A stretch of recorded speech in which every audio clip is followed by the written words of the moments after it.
පින්වතුනි ධර්ම දේශනාවට ප්‍රවේශයකට පෙර මාතලේ මණ්ඩවල උල්පත මහමෙවුනා භාවනා සොපුවේ උතුම් විරාජමාන සෑරජුන් පිළිබඳව වචනයක් කියන්න. මෑත භාගයේ ඉදිකරන ලද ස්තූප අතරින් මෙතෙක් ශ්‍රී ආනන්ද මහන්සෑය හැරෙනකොට මෙතෙක් ඉදිකරන ලද විශාලම සෑය තමයි මේ මාතලේ සිරි ශාක්‍ය මුනි සම්බුදු මහන්සෑය. මේ සෑරජුන්ගේ සතරැස් කොටුවේ ශ්‍රී සර්වඥ ධාතුන් වහන්සේලා විරාජමාන සොඳුරු ධාතු ගර්භයක් සතරැස් කොටුවේ තිබෙනවා.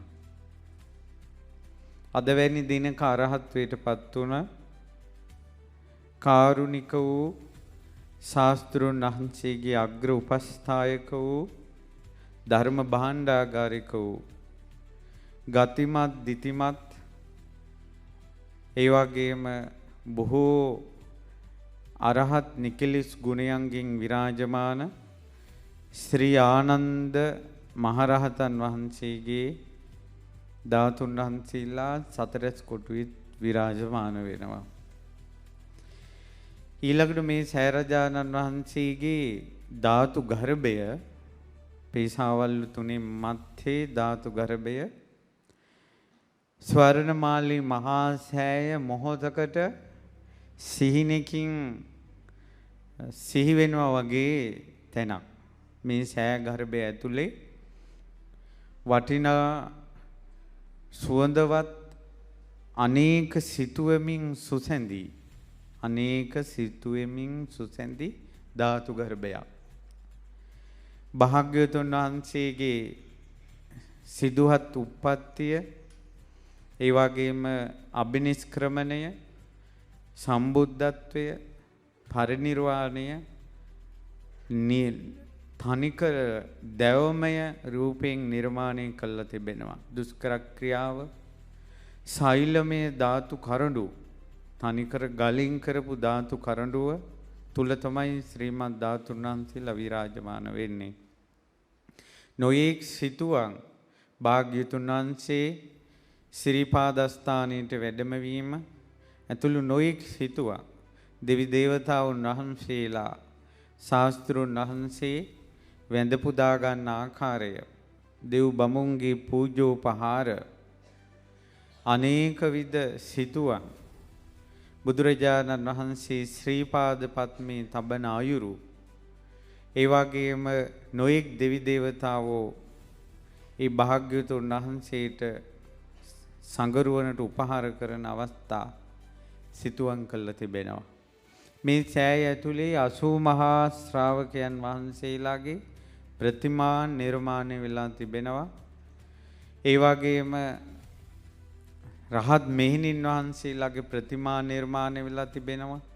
මිහිඳු මහරහතන් වහන්සේ ලක්දිරණට වැඩවීම, ජයශ්‍රී මහ බෝධීන් වහන්සේ වැඩම වීම ආදී බොහෝ සිදුවීම් මේ සෑය ඇතුලේ නිර්මාණය කරලා තිබෙනවා. ඔබ ඕනෑම සුබ කටයුත්තක සෙත් පිණිස සජ්ජායනා කරන මහා ජයමංගල ගාථා, ජයමංගල ගාථා සිතුවමින් නිර්මාණය කරලා තිබෙනවා.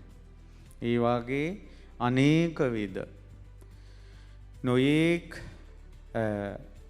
සම්බුදු සිරිය මවන සොඳුරු ධාතු ගර්භයක් මේ සෑය ඇතුලේ තිබෙනවා. ඔබට මතක ඇති ඒ කාලේ දකින්න සැලැස්සුවා.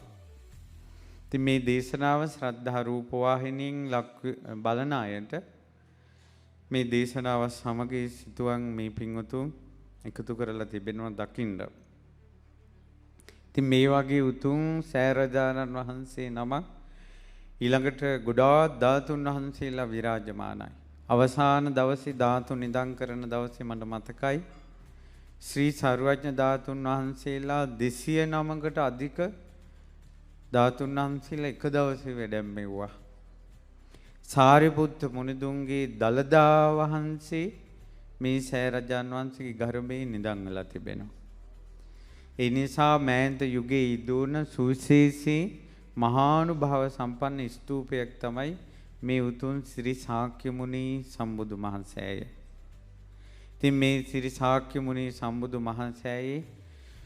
වැඩ කටයුතු අවසන් කරලා අඟුලිමාල මහා සෑය බුද්ධ ශාසනයට පූජා කළා වගේ මේ සෑරජානන් වහන්සේගේ මහා පින්කම සිද්ධ කරගන්න අපිට දැනට කටයුතු අවසන් කර ගැනීමට තියෙන්නේ මළුවේ වැඩ අවසන් වෙන්න ඕනේ.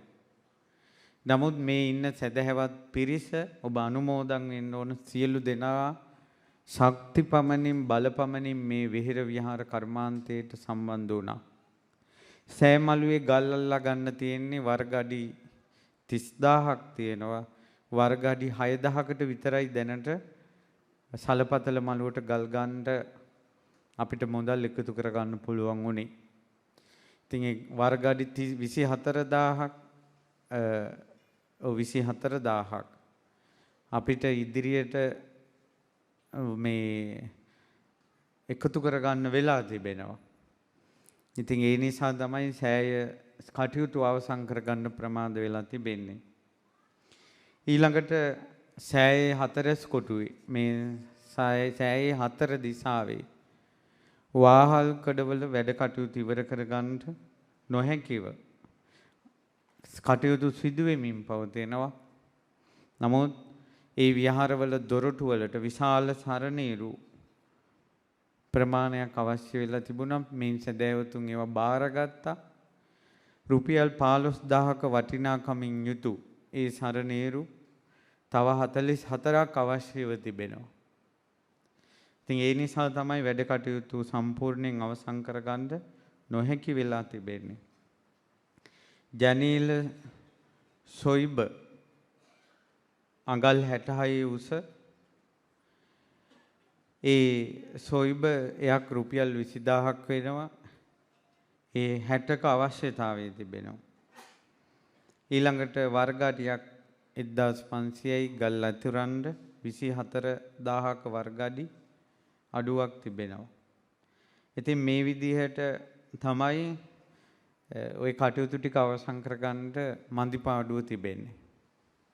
ඉතින් මම ඒකට ස්වාමීන් වහන්සේලා මතක් කළා මේ පාර කටින මහා පින්කම පැවැත්වෙනවා. පැවැත්වෙන වෙලාවේ කටිනේ දවසේ කටිනේ පිරිකරට මේ වගේ දෙයක් පිරිකරට පූජා කළා නම් හොඳයි. දැන් මම ඔය අසුපොළ ධර්ම දේශනා කරද්දිත් මතක් කරනවා මිනිස්සු පිරිකර පූජා කරන්න කැමති. මම කියනවා ඒ දිවෙන සෑය හෝ බෝධිය හෝ ඒ තියෙන කටයුත්තකට සම්බන්ධ වෙලා ඒ රිසිට් පත පිරිකරක් විදිහට පූජා කරන්න. එතකොට ඔබ පිරිකරක් පූජා කළත් වෙනවා මමත් පිනට දායක වුණා වෙනවා. දැන් මේ සොයිබේකට හරි සරණීරුවකට හරි සලපතල මළුවේ ගලකට හරි ඔබ ආධාර කළ ඒ රිසිට් පත පිරිකරක් විදිහට පූජා කරනකොට සෑයේ කටයුත්තත් සිද්ධ වෙනවා. පිරිකරත් පූජා කළා වෙනවා. ධර්මයේ කිව් මමත් දහම් පඬුරක් ඔයකට සම්බන්ධ වුණා වෙනවා. හරි ඒක අර්ථවත්. මොකද සමහර මිනිස්සු පිරිකර පූජා කරලා බලාගෙන ඉන්නවා අඳුරු ඇරන් යයි කියලා. එතකොට ගෙනියන්නේ නැතකොට මොන අනේ කියලා. ඒකනේ ওই වැඩසටහන් දවස් වලට මිනිස්සු ලියුම් දෙනවා වැඩසටහන් දවසට බණ වලට ආරාධනා කරන්න. අපි ඒ ඔක්කොම දාලා යන්නේ. ඉතින් මිනිස්සු උත්තර ලැබෙනකල් බලාගෙන ඉන්නවා. ඒකයි කියන්නේ කවදාවත් වැඩසටහනක් දවසක බණක් දවසක ලියුම් වලින් ආරාධනා කරන්න එපා. ඒවට උත්තර ලැබෙන්නේ නැහැ. ඉතින් ඒ විදිහට අපි කොහොම හරි තුනුරුවන් සරණින් කවුරු හරි පින්වන්තයන් එකතු වෙලා ගෞතම බුද්ධ ශාසනයේ මේ විහාර කටයුතු අවසන් කරගන්න එකතු වෙමු. ඉතින් එකතු වෙලා අඟුලිමාල මහා සෑය බුද්ධ ශාසනයට පූජා කළා වගේ මහත් වූ ප්‍රීතියක් සන්තෝෂයක් අපිට එදාට ඇති වේවි. මඩවල උල්පත අසපුව පාර අයිනෙමයි. ඒ නයින් මාර්ගය නුවර යාපනයේ දඹුල්ල හරහා යන ප්‍රධාන මාවත අයිනේ තියෙන ඕනම කෙනෙකුට වැඳ පුදා ගන්න පුළුවන්. වන්දනාව යද්දින් ගොඩ වෙන්න පුළුවන්. වන්දනා නඩවලට සියලු පහසුකම් වැසිකිලි කැසිකිලි පහසුකම් ආහාර ගැනීමේ පහසුකම් සහිත සියලු පහසුකම් තියෙන මේ සිද්ධාස්ථානය. මේ යුගයේ අපි අනාගත පරපුරට යමක් ඉතිරි කරලා මෙරිලා යමු. අපි කවුරුත් මැරෙන උදවිය. ඒත් සමගම මතක් කරන්න ඕන අද මම ධර්ම දේශනාවට මාතෘකා කරගත්තෙත් අපගේ ආනන්ද මුනිදුන් දේශනා කරපු දේශනාවක්. නිකිණිපුම් පොහොය දවසක තමයි ආනන්ද මහ තෙරුන් වහන්සේ අරහත්වයට පත් වුණේ. ආනන්ද මහරහතන් වහන්සේගේ ජීවිතේ ආනන්ද මහ තෙරුන් වහන්සේගේ ජීවිත කතාව බහලා තිබෙනවා. ඒ මහ මුනිදුන් උදෙසා විරාජමාන ස්තූපය ගල්නෑව මහමෙවුනා භාවනා සොපී සුවිසල්ව ඉදිවෙමින් පවතිනවා. දැන් හතරස් කොටුව දක්වා කටයුතු අවසන් වෙමින් පවතිනවා. එතනින් උඩ කටයුතුත් ධාතු ගර්භය ඇතුලේ කටයුතුත් මළුවේ ප්‍රාකාර ඊළඟට සෙවන මණ්ඩප විශ්‍රාමශාලා දන්හල් ඇතුළු ඒ වැසිකිලි කැසිකිලි පද්ධතිය ඇතුළු ඒ පොදු පහසුකම් ඉදිකර ගැනීමට අවශ්‍යව තිබෙනවා. ඉතින් ආනන්ද සෑයෙත් කටයුතුත් මේ වෙනකොට සිද්ධ වෙනවා. ආනන්ද මහරහතන් වහන්සේගේ පවිත්‍ර ජීවිතය ඔබ නොයෙකුත් ධර්ම දේශනාවලට ශ්‍රවණය කළා තිබෙනවා. ආනන්ද තෙරුන් වහන්සේ පැවිදි වෙලා ටික කාලෙකින්ම සෝවාන් බවට පත් වුණා. සංස්කාරය බලන්න ආනන්දයන් වහන්සේ අග්‍ර උපස්ථායකයන් වහන්සේ වෙන්න බුදුරජාණන් වහන්සේගේ අග්‍ර උපස්ථායකයන් වෙන්නට පෙරම් පුරාගෙන ආපු කෙනෙක්. නමුත් සෝවාන් වුණේ බුදුරජාණන් වහන්සේගෙන් බණ අහලා නෙවෙයි. මේ බුද්ධ ශාසනයේ විචිත්‍ර ධර්ම කතික පුන්න මන්තානි පුත්ත මහරහතන් වහන්සේගේ මధుර මනෝහර විචිත්‍ර ධර්ම දේශනාවක් අහලා තමයි ආනන්ද තෙරුන් වහන්සේ සෝවාන් ඵලයට පත් වුණේ. ඊට පස්සේ ආනන්දයන් වහන්සේ උපන්නේ වෙසක් පුම් පොහොය දවසක. සිදුහත් කුමරු උපන්දාම 80 වෙනි වියේ බුදුරජාණන් වහන්සේ පිරිනිවන් පානකොට උපවර්ධන සල්වනේ කණුවක් අල්ලාගෙන වැළපුණේ පුංචි කෙනෙක් නෙවෙයි. වයසින් අවුරුදු 80ක් වුණ සෝතාපන්න ඵලයෙන් නුවණ මුහුකුරාගිය කෙනෙකුගේ හදවතේ සම්බුදු රජුන් ගැන තිබ්බ සෙනෙහස.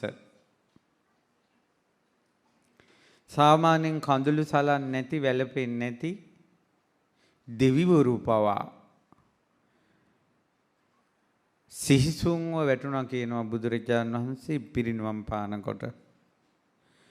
මේ බුද්ධ පරිනිර්වාණය ඒ වගේ ළඟින්ම සෙනෙහසින් උපස්ථාන කළ ආනන්ද මුනිදුට නොදැනෙන්නේ කෙසේද? මේ ඝනකඩ බොල් මහා පොළොව පවා බුදුරජාණන් වහන්සේ පිරිනිවන් පානකොට කම්පා වී ගියා. මිහි මඩලේ මේ වෘක්ෂයන්ගෙන් සුපිපුණු කුසුම් පොළොවට හැලී ගියා. දෙව් බෙර පැලී ගියා. ආකාශයේ විදුලි හඬ කෙටුවා. ඉතින් ආනන්ද මුනිදුගේ ජීවිතේ පුරාවටම කම්පාවටපත් වුණ එකම එක දවස ඒ බුද්ධ පරිනිර්වාණය. ඉතින් ආනන්ද මහ තෙරුන් වහන්සේ මේ සියල්ල දරාගෙන වැඩ සිටියා. ඒ දරාගෙන වැඩ සිටිලා බුදුරජාණන් වහන්සේගේ චීවරය බුදුරජාණන් වහන්සේගේ පාත්‍ර ධාතු රැගෙන ආනන්දයන් වහන්සේ රජගහ නුවර දිසට වැඩම කළා. ඒ වෙනකොට තමයි ධර්ම සංගායනාවට කරුණු යෙදුනේ. දැන් මේ මාතලේ අලු විහාරයේ ධර්ම සංගායනාව කෙරුණා. මේ ධර්ම සංගායනාව කළ තෙරුන් වහන්සේලාගේ විස්තර අරහත්වයට පත් වන තෙරුන් වහන්සේලාගේ ධාතුත් මම හිතන්නේ මේ සෑයේ නිදන්ව ඇති. ඉතින් පින්වතුනි ඒ ආනන්ද ස්වාමීන් වහන්සේට සංඝය අනුග්‍රහ කළා. මෙහෙම අනුග්‍රහ කළේ. ආනන්ද ස්වාමීන් වහන්සේ දැන් විවේකයෙන් ඉන්න ඕන කියලා වඩිනවා. මිනිස්සු ඇවිල්ලා පිරිවරා ගන්නවා. කැලේටත් එනවා. ඉතින් ආනන්ද ස්වාමීන් වහන්සේ ඇයට කරුණාවන්තයි. කතා කරනවා. අම්මෝ ඒ කරුණාවට නම් අපිට කිට්ටු වෙන්න බෑ. දැන් මිනිස්සු අපිට කතා කරනවා. අපිට තරහා යනවා. දැන් අපිත් විවේකයෙන් ඉන්න යනවා කොහේ හරි අසපුවකට හරි. එහෙම නැත්නම් විවේකයෙන් ඉන්න සෑයක් විවේකයෙන් ඇසුරු කරන්න යනවා. යනකොට අපි පිටිපස්සේ වැටෙනවා. බුදුරජාණන් වහන්සේ වැඩ ඉන්න නිසා කෝපේ පාලනය වෙනවා. හිතෙන් හිතනවා ඇයි දෙයනේ පාඩුවේ වඳින්න දෙන්නේ නැත්තේ? ඇයි තනියෙන් ඉඳගෙන පිරිත් ටිකක් කියන්න දෙන්නේ නැත්තේ? කියලා හිතෙන් හැම වෙලාවෙම පොඩ්ඩක්වත් කැමති නැහැ. සෑයක් බෝධියක් අපි තනියෙන් වඳිනකොට පිටිපස්සෙන් කට්ටිය එනකොට සෑ මළුවක කට්ටිය අපිට වඳිනකොට බෝ මළුවක වඳිනකොට රුවන්වැලි සෑය ළඟ අපි මැත්තේ වැටෙන එක අපි වඳිනකොට පිටිපස්සෙන් ඇවිල්ලා ඉඳගෙන ඉන්න එක ඊට පස්සේ අඟුලිමාල සෑය වඳිනකොට පිටිපස්සෙන් වැටෙන එක ඇවිල්ලා වඳින එක පොඩ්ඩක්වත් කැමති නැහැ. ඒ වෙලාවට තමයි මේ මිනිස්සු අපිව දැනගත් එක අපිටම පරාවලල්ලක් වෙලා වදිනවනේ කියලා හිතට දැනෙන්නේ. ඒකට එක හේතුවක් තියෙනවා. ඒක මම හොඳයි කියලා කියන්නේ ආනන්ද සංඝ ගොඩක් කරුණාවන්තයි. ආනන්ද සංඝ යන්න කියන්නේ. මම නම් 1000 වතාවක් කියලා ඇති. මගේ ආනන්ද මහරහතන් වහන්සේ එහෙම කියන්නේ. කරුණාවන්තයි. ඒතර දෙවිවරු කල්පනා කළා මුන්නහන්සේගේ කරුණාවම දැන් හරස් වෙනවා අරහත්වයට කියලා දෙවි කෙනෙක් කිව්වා. විවේකයෙන් ඉන්න නේ ආවේ. මොකෝ ඔය ගියොත් එක බිලි ගගා කතාව. විවේකයෙන් ඉන්නකො පාඩුවේ කිව්වා. දැන් කෙනෙක් පේන්නේ හඬක් ඇහෙනවා ආනන්ද ස්වාමීන් වහන්සේ. ආනන්ද ස්වාමීන් වහන්සේ මිනිසුත් එක්ක කතාව නතර කළා. දෙවියෙක් සංවේගයට පත් කළා. දෙවිවරු ආශාවෙන් හිටියා. කැමැත්තෙන් හිටියා ආනන්ද මුනිදු රහත් වෙනකල්. මේ ගිහි මිනිස්සු හරස් වෙනවා ඒකට. ඔය සෑයකින් ආශිර්වාදේ ගන්න බලපාන විදිහක් තියෙනවා. ඒ තමයි ඒක බුද්ධ දේශනාවේ තියෙනවා. සරුවඥ ධාතු තැන්පත් සෑයක් ළඟට ගිහිල්ලා මේ සෑයේ වැඩ ඉන්නේ සරුවඥ ධාතුන් වහන්සේලා. වීත රාගී, වීත දෝෂී, වීත මෝහී මගේ බුදුරජාණන් වහන්සේගේ ධාතුන් වහන්සේලා මේ සෑ ගැබ ඇතුලේ වැඩ සිටිනවා කියලා බුදුරජාණන් වහන්සේ කියන්නේ හිත ඒකාත්මික කරන්න ඕන. ඒකාත්මික කරගෙන එහෙම්ම වන්දනාව කරන්න ඕන, මෛත්‍රී භාවනාව කරන්න ඕන. ඒ ධාතුන් වහන්සේලාගේ තියෙන ශක්ති ප්‍රභාව ධාතුන් වහන්සේලා අරමුණු කරපු කෙනාට වදිනවා. ඒ ශක්තිය එනවා ඇඟට. ඒක අපිට භෞතික වශයෙන් පෙන්වන්න පුළුවන් දෙයක් නෙවෙයි. ඒ රහතන් වහන්සේ ඇසුරු කිරීමේ ඒ කියන්නේ ඒ වෙලාවට භාග්‍යතුන් වහන්සේ මේ රහතන් වහන්සේ ඇසුරු කිරීමේ ප්‍රභාව එනවා. ඒක මං තේරෙන්න පොඩි වචනයක් කියන්නම්. ඔන්න මෙතන සාමාන්‍යයෙන් මිනිස්සු ඉන්නවා මෙහෙම. ඔබ ඔහොම ඉන්න සාමාන්‍ය මිනිස්සු. රාගයේ වැඩි පිරිසක් මැද ඔබ ඉන්නවා. රාගික ක්‍රියා, රාගික වචන, රාගික හැසිරීම්, රාගික දර්ශන. එතකොට රාගයේ වැඩි පිරිසක් ඇසුරු කරනකොට රාගයේ අඩු ඔබත් රාගික වෙනවා. ඇසුර. ද්වේෂයේ වැඩි මිනිස්සු ටිකක් ඉන්නවා. අපි කියමු පොළු ඇරන් ගහන්න යනවා. අපිට උන අසාධාරණයි කියලා. වගක් නැති මිනිස්සෙකුත් ඉන්නවා. අර යන ආවේගයට ඒ මිනිස්සයත් යනවද නැද්ද? එතකොට ද්වේෂය අධික මිනිස්සු මැද ද්වේෂය අඩු කෙනාටත් ද්වේෂය එනවා. නුරුස්සන මිනිස්සු මැද නුරුස්සන ගති අඩු එකාටත් නුරුස්සනකම එනවා. අන්න ඒ වගේ ඇසුර බලපානවා. භාග්‍යවතුන් වහන්සේ මහරහතන් වහන්සේලා කියන්නේ වීත රාගී වීත දෝෂී වීත මෝහී ඒ මුනිවරු ඇසුරු කරනකොට රාගයේ තියෙන අපේ හිතෙත් රාගය අඩු වෙනවා. ද්වේෂය අඩු වෙනවා, මෝහය අඩු වෙනවා. පීඩාවෙන් එතර වුණේ මුනිවරුන්ගේ ධාතුන් වහන්සේලා හිතට අරමුණු කරගෙන සෑය වඳිනකොට ඒ රහතන් වහන්සේ භාග්‍යවතුන් වහන්සේ අරමුණු කරගෙන වඳිනකොට ඒ විරාගී බව පීඩාව අඩු බව අපිටත් දැනෙනවා. ඒක පින්වතුනි ඒ විදියට වඳිනකොට තමයි මිනිසුන්ගේ දෝෂ මලගිය ප්‍රාණකාරයන්ගේ තියෙන බැල්ම අනවින දෝෂ ඒ හිත වලින් ඈත් වෙලා යනවා.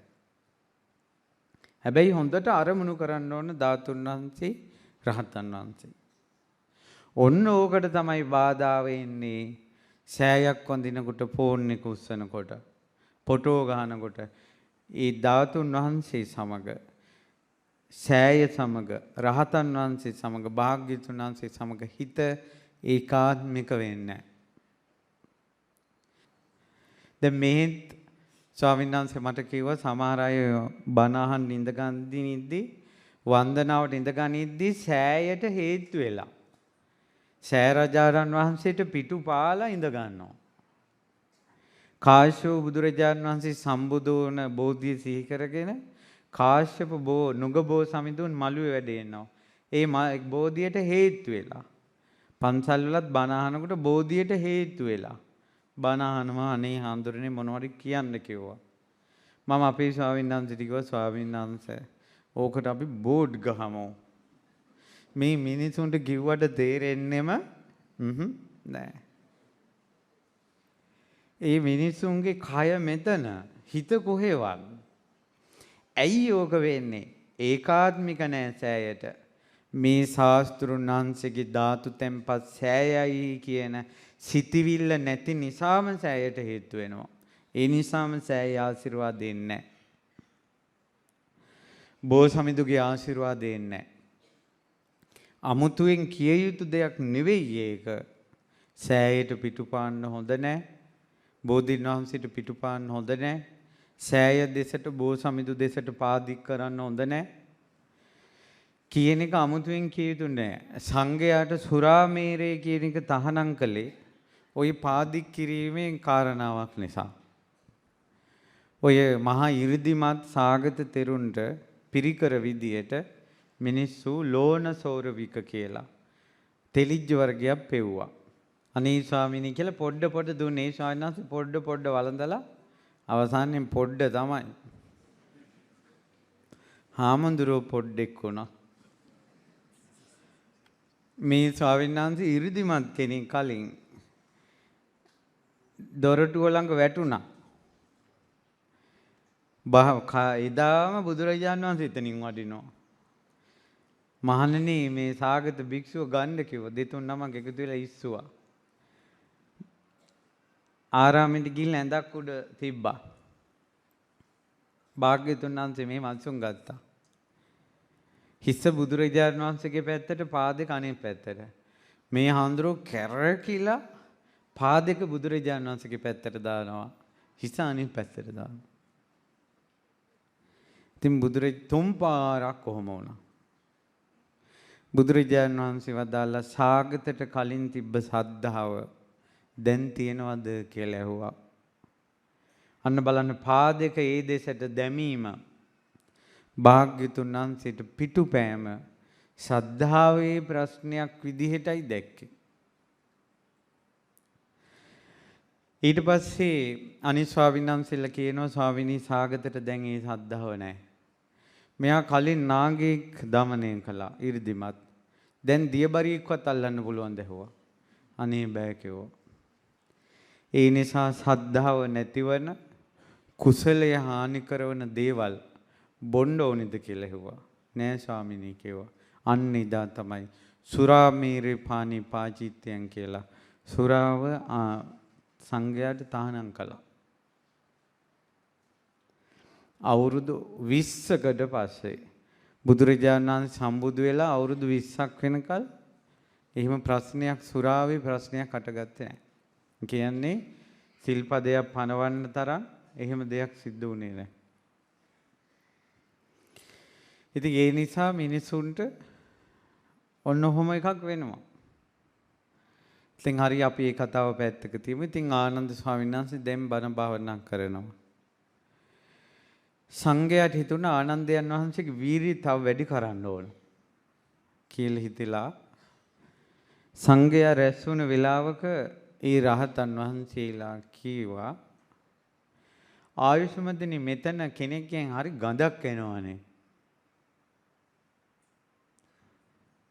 තව ස්වාමීන් වහන්සේ නමක් ඇහුවා ආයුෂ්මතිනි මොකද්ද ගඳ?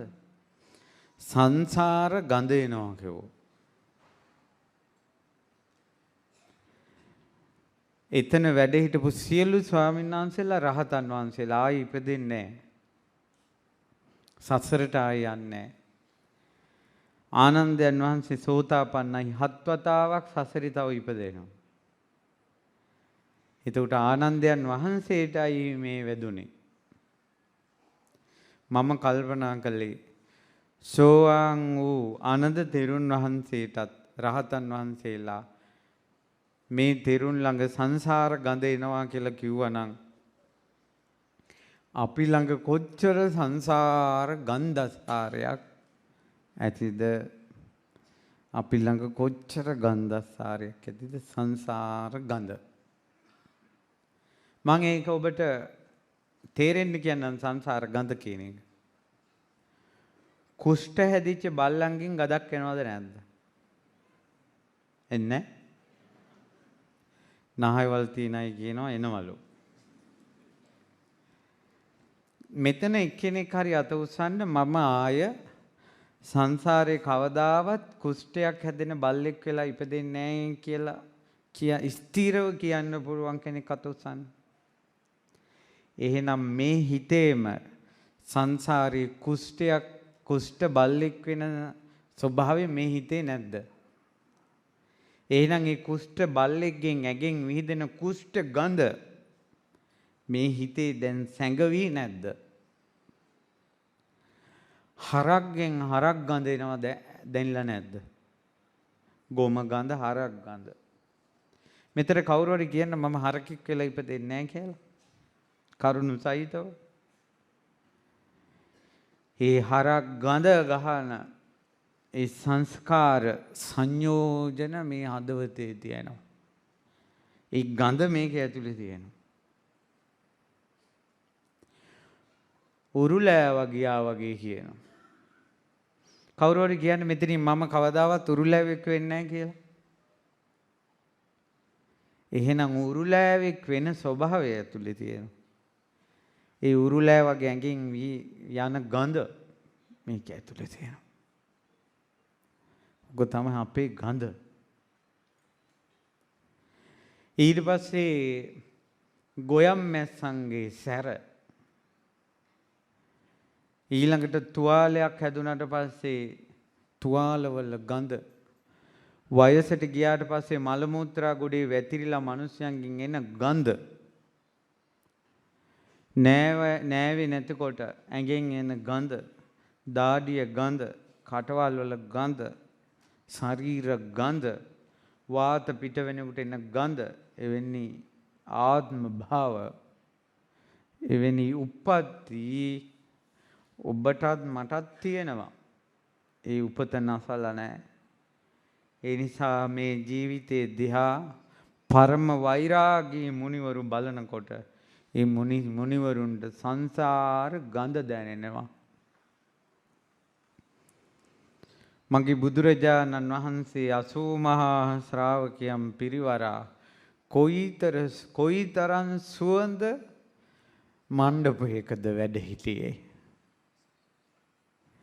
ඒ කාගෙන්වත් සංසාර ගඳක් එන්නේ. මගේ බුදුරජාණන් වහන්සේ සුවඳ මණ්ඩපයක වැඩ හිටියා.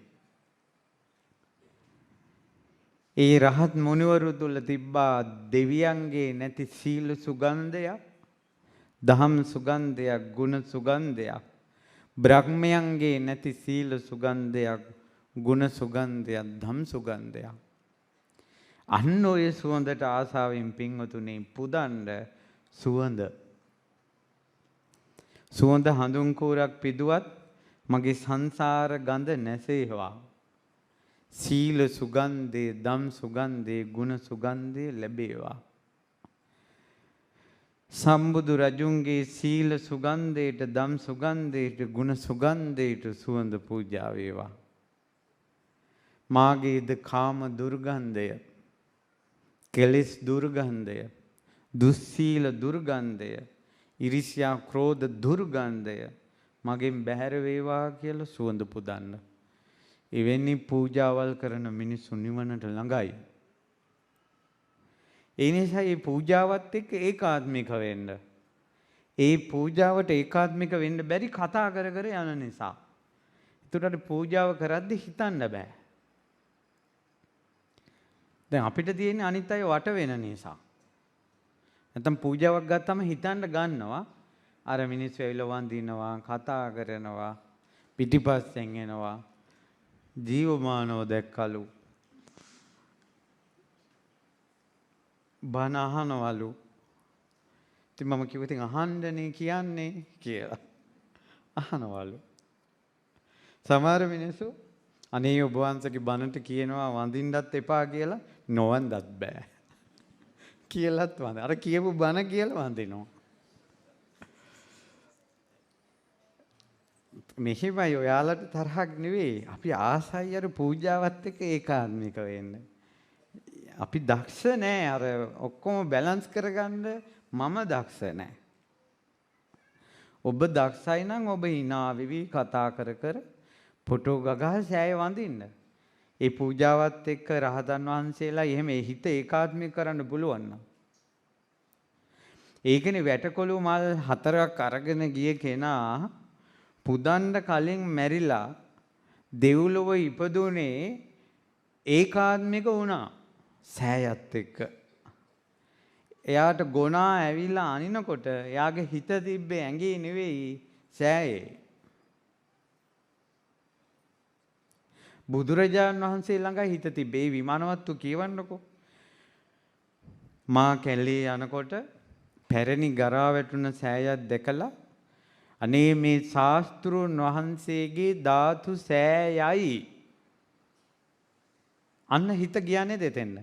මේ ශාස්ත්‍රුන් වහන්සේගේ ධාතු සෑයයි කියා සිතා වැටකුළු මල් 7ක් රැගෙන ධාතු සෑයට පිදීමට මා යද්දී ගොනෙක් ඇවිල්ලා එන්නා. එතනම මැරුණා දෙව්ලොව. හිත ඒකාත්මික කළා තිබ්බේ. ඔය හිත ඒකාත්මික කරගෙන කරන වන්දනාව බුදුන් වඳින අයගෙන් 100ට ඉතාම සුළු ප්‍රමාණයකට විතරයි කරන්න පුළුවන්. මිනිසුන්ගේ හිත විසිරිලා තියෙන. මිනිසුන්ගේ හිත ගොඩාක් විසිරිලා තියෙන.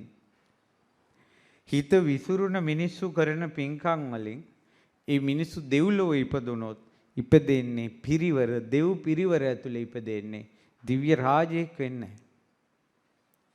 විසිරුණ හිතෙන් පින් කරපොමු. ඒකාත්මික කරලා පිනක් කරනකොට එයා තමයි දිව්‍ය විමානයේ ප්‍රධානියා. එයා තවක් කෙනෙක් යටතේ නෙවෙයි ඉන්නේ. දෙව් පිරිවරේ ඉපදුන ගමන් තමන්ගේ ඩියුටියෙන් බැහැරව යන්න බෑ. අපි කියමු දිව්‍ය රාජ්‍යයේ දොරටුවේ දොරටු පාලකයෙක් වෙලා ඉපදුනේ. දිව්‍ය දොරටු පාලක. ඒ ප්‍රධාන දෙවියාගේ අවසරයක් නැතුව එයාට එතන යන්න බෑ. එතකොට එයාට කැමැති විදියට රුවන්වැලිසෑය වඳින්න බෑ. කැමැති විදියට බුදුරජාණන් වහන්සේ ළඟට යන්න බෑ. සක්දෙවිඳුගේ විමානයේ දිව්‍යාංගනාව ඉඳලා තියෙනවා බුදුරජාණන් වහන්සේ දැකලා නැති. සක්දෙවිඳුගේ විමානයේ දිව්‍යාංගනාව ඉඳලා තියෙනවා බුදුරජාණන් වහන්සේ දැකලා නැති. හේතුව පිරිවරේ ඉපදුනේ. සමහර අයට සීමා ඉක්මවා යන්න බෑ. රුක් දේවතාවෝ වෙලා ඉපදිනවා. එයාගේ සීමාවෙන් එළියට යන්න බෑ. හේතුව මනුස්ස ලෝකයේ පින්කම් කරනකොට ගෞරවය අඩු වෙලා විසුරුන හිතෙන් කරලා. ඉතින් ඒ නිසා අර හිතක් හොඳට තුනුරුවන්ට කෙරෙහි ශක්තිමත් කරන එක ඒකාත්මික කරන එක පුදුම බලවත් දෙයක්. ඉතින් ඒක පුළුවන් නම් මේ කියපු මේ අනුශාසනාව පොඩි දෙයක් නෙවෙයි. මේ අපිට වරදින තැන් පුළුවන් නම් හදාගන්න. ඉතින් පින්වන්තයි නම් දක්ෂයෙක් නම් හදාගන්න. මුලින්ම කියන්න මේ මට පාඩුවේ වඳින්න දෙන්න. ඒ නිසා ඔයාලා තිමීට වඳින්න අපි කට්ටිය වඳිමු. කතා කරන්න එපා අපි දැන් අමාරු වෙන්නේ වන්දනාව යාවේ කියලා. කචකොචකත ගාන කිහිප දෙනෙක් ඉන්නවා නම් තේරෙන්නේ නැතුව ඔයාලා හිමීට එන්න අපි වඳින්නම් කියලා වෙනමම යන්න. ඒක සැපයි. නැත්තම් මුම් පාඩුවේ මට වඳින්න දෙන්නේ නැහැ කියලා බැන බැන වැන්දත් අන්න හිත ඒකාත්මික වෙන්නේ නැහැ. සමහර අයට සමාධිය ඇති වෙනවා සෑයවල් වඳිනකොට. බෞද්ධ වඳිනකොට සමාධිය ඇති වෙනවා. සමහර අයගේ හිත ඒකාත්මික වෙලා සමහර අය රුවන්වැලි සෑය ඇතුළ දැකපු අය ඉන්නවා. හිත ඉච්ඡර ඒකාත්මිකයි. ඒකනේ අටුවාවල තියෙන්නේ. ගිරිහඩු සෑයේ මහා ගිරිගණ්ඩ පූජාවක්. මහා පාම් පූජාවක් තියෙන වෙලාවේ කුසදරුව අම්මා කෙනෙකුට කන්ද නගින්න අමාරුයි ගිරිහඩු සෑයේ කියලා. ගෙදර ඔක්කොම දුවේ උඹ පරිස්සමෙන් හිටපන් කියලා අම්මලා ගියා.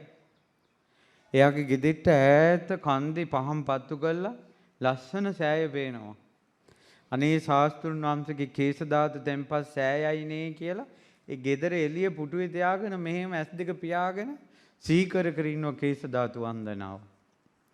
ඒ පහම් පූජාව බුදුරජාණන් වහන්සේ හිතෙන් පූජා කර කර ඉන්නවා. මෙයා දන්නේ මෙයා මෙහෙම මිදුලෙන් අහසට එසවෙලා අහසෙන් ගිහිල්ලා මළුවේ.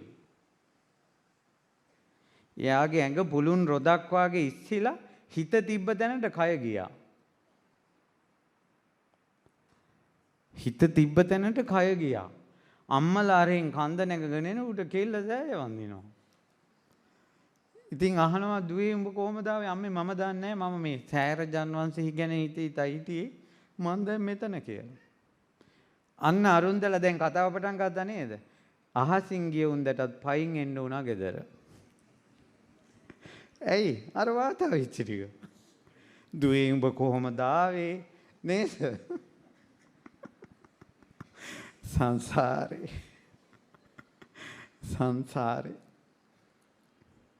අපිටත් එහෙම වෙනවා. hina වෙලා සෑයට ගිහිල්ලා මූණ එල්ලගෙන එන අවස්ථා තියෙනවා මගේ එහෙම.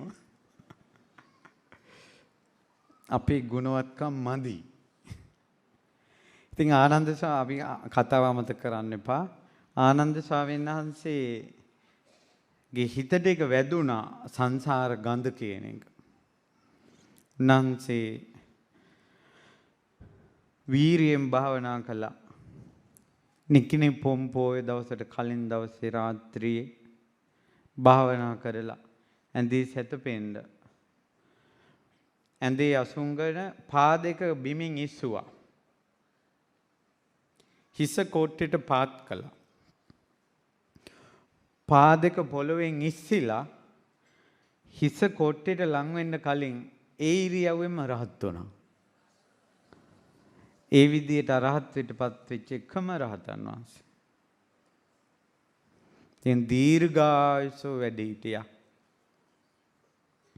ඉතින් ආනන්ද මහ තෙරුන්ට කරන උපහාරය බුදුරජාන් වහන්සේ වදාළා ධර්මයට කරන උපහාරයයි. ආනන්ද මහ තෙරුන්ට දෙන දාණය ධර්මයට දෙන දාණයයි. ආනන්ද මහ තෙරුන්ට කරන සත්කාරය ධර්මයට කරන සත්කාරයයි. ආනන්ද මහ තෙරුන්ට කරන සෑය ධර්මයට කරන සෑයයි. බුදුරජාණන් වහන්සේ ධර්මය කියන එක භෞතික වස්තුවක් විදිහට පෙන්වුවේ ආනන්ද මහරහතන් වහන්සේගෙන්. බොහොම හොඳයි. ආනන්ද මහ තෙරුන් වහන්සේට බොහෝ උපහාර කරන්න ඕන. ඉතින් ගල් නෑවේ ආනන්ද මහන්සෑ ඉදි වෙනවා. ඉතින් මට හිතුණා මේ ආනන්ද මහරහතන් වහන්සේ භාවනාවෙන්ම තමයි සමත විදර්ශනා තුළින් දියුණු කරපු ප්‍රඥාවෙන් සියලු කෙලෙස් නැතුවේ. මෙච්චර ධර්මයක් මතක තියාගෙන හිටපු මිහිරි ලෙස අන් අයට ධර්මයේ දේශනා කරන ආනන්ද මහ තෙරුන් වහන්සේ භාවනාවෙන් තමයි අරහත්ත්වයටපත් වුනේ. හැබැයි සෝවාන් වුණේ බණක් අහා ඉද්දින්. මට හිතුණා අන්න ඒ සෝවාන් වෙන්න ආනන්දයන් වහන්සේ ඇසූ ධර්මය ඒ සූත්‍ර දේශනාව අද සිහිපත් කරමු කියලා. මේ දේශනාව ඉගෙන ගැනීමෙන් තියෙන වටිනාකම තමයි අපේ හිතට පුදුම සැනසෙල්ලක් එනවා. පින්වතුනි, ගෙවල් වල ප්‍රශ්න තියෙනවානේ. අපිට කරදර තියෙනවා, ඔයාලට කරදර තියෙනවා ජීවිතේ. කරදරමයි ජීවිතයක හැමදාම. කරදර නැති දවසක් නැහැ. අපිට මේ කරදර කියන එක ප්‍රශ්නයක් වෙලා තියෙන්නේ ඇයි දන්නවද? අපි කරදර වලට කැමති නැහැ. ග්‍රීස් ගහේ නගින මිනිස්සයා ලිස්සා වැටෙද්දිම ඕකේ නගින්නේ කිසිම ප්‍රශ්නයක් නැතුව ඇයි? ඇයි එහෙම නගින්නේ? එයා දන්නවා ග්‍රීස් ගහ කියන්නේ ලිස්සන එකක් කියලා. ග්‍රීස් ගහ ලිස්සනවා කියලා මේ පොලිසිය පැමිණිල්ලක් දාපු කෙනෙක් ඉන්නවද? නෑ. ඒ හේතුව එයා පිළිගන්නවා ග්‍රීස් ගහ වනහයි ලිස්සන දෙයක්. ඒ ලිස්සන ගහකත් ගිහිල්ලා කොඩිය ගත් එක ගැන එයා සතුටු වෙනවා. කොඩිය අරන් පිට්ටනිය දුවනවා හුරේ කියලා. අපිට ඇයි මනුස්ස ජීවිතේ මෙච්චර පීඩා? අපි මනුස්ස ජීවිතේ කරදර, මනුස්ස ජීවිතය කියන්නේ කරදර. බුදුරජාණන් වහන්සේ ඒකට වදාලා කසිරංච පරිත්තංච තංච දුක්ඛේන සංයුතං. කරදර පිට පොඩි කාලයක් එයද දුකසේ වාසය කරන්න ඕන. ඒකට තමයි ජීවිතය කියලා කියන්නේ. ටික කාලයක් කරදර පිට දුක් සහිතව වාසය කරන එකට මොකද්ද කියන්නේ? තනි නම ජීවත් වීම. අපි ඒක පිළිගන්නේ නැහැ. පිළිගන්නේ නැතිකොට කරදර එනකොට අපි ඒකට ඇටැක් කරනවා. එහෙම කොහොමද? එහෙම කොහොමද? හැමදාම පීඩණයෙන් ඉන්නේ. අපි කවුරුත්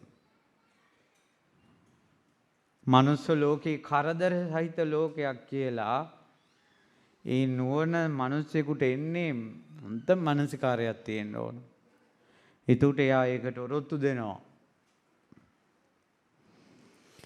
ඔන්න දරුවෙක් අම්මා කෙනෙකුට සැරට වචනයක් කියනවා. හරි කනගාටුයි අම්මලා. ඇයි මොම් මට මෙහෙම කිව්වේ? හරි අපි එතෙන් එන්න කලින් තව තේරෙන දැනකට යමු. මෙතන ඉන්නවා වැඩිහිටි අය. අම්මේ තාත්තේ. ඔයා අපි හිතමු අපේ පුංචි කාලේ. අපේ පුංචි කාලේ අපි කොච්චර වැඩ කළාද? අම්මලාට කොච්චර උදව් කළාද? තාත්තලාට කොච්චර උදව් කළාද? කුඹුරු වතු පිටි වල වැඩට ගියා. ඇඟේ හවියහත්ති තිබ්බා. ලෙන්දෙන් වතුර ඇද්දා. ඒ කාලේ ටීවී ආපු මුල්ම කාලේ ඕක රැයට ඩිංගිත්තක් දාලා බලනවා කියලා මුන් කාලේ කනවා කියලා මහ මිනිස්සු බයිනවා. ඊට පස්සේ හොඳ චීතේ හැටේ ඇඳලා එළියට ගියේ. මිනිස්සු සරන් ඇඳලා හිටියා. කුඹුරේ මිනිස්සු අමුඩ ගහගෙන වැඩ කළා. ගොවිතැන්පත් කළා. උදැල්ලට වැන්දා. හදන ගොයමට වැන්දා. කපන ගොයමට, ගිනියන ගොයමට වැන්දා. අපේ ගමේ මුර දෙකකට පිරිමි ටික උදේම්ම ගොයමට වැඳලා ගොයන් කපාගෙන යනවා. තේ වෙලාවට තමයි බවලත් උදවිය ඔක්කොම ටික කුඹුරට එන්නේ. අපි තේ බොන්න පටන් ගන්නකොට බවලත් මිනිස්සු ටික ගොයන් අදින්න ගන්නවා. රැල්ලක් එන එක රැල්ලක් ඇවිල්ලා ඊළඟ රැල්ල. ඒ කුඹුර ඉවරෙලා ඊළඟ කුඹුරට යනකොට කාන්තාව ටික මේ කුඹුරේ ගොයන් ඇදලා ඉවරයි. ඊට පස්සේ ගොයම ගොඩ ගහනවා, හරක් ලවා පාගවනවා. හරක් කමට ගොයමේ කොලේ වටේ කරකිනවා. අපි පොඩි කමට කෙවිතක් අරගෙන ගගහ පිටිපස්සේ යනවා. හැබැයි දැන් ළමයිගේ වෙනස්. දැන් පැටව ෆෝන් එකේම ඉන්නවා. ටීවී එකේම ඉන්නවා. එතකොට අම්මලා බයිනවා අපි හැදුනේ කොහොමද? මුන් හැදෙන්නේ කොහොමද? අපි දෙමාපියෝ ගැන හිතුවේ කොහොමද? මුන් හිතන්නේ කොහොමද? අපි නම් කවදාවත් අපේ දෙමාපියන්ට ඔහොම කළා නැහැ. මුන් කොහොම කරනවද දන්නේ දැන් හැදෙන ළමයි කියලා ඔහොම ඉන්නකොට මිනිස්යාගේ හිතට එන්නේ සැනසෙල්ලද පීඩනයේද? මට කියන්න ඒ ඉස්සර යුගයයි මේ යුගයේ මොකද්ද මේ වෙලා තියෙන්නේ? පුළුවන් නම් එක වචනයකින් කියන්න.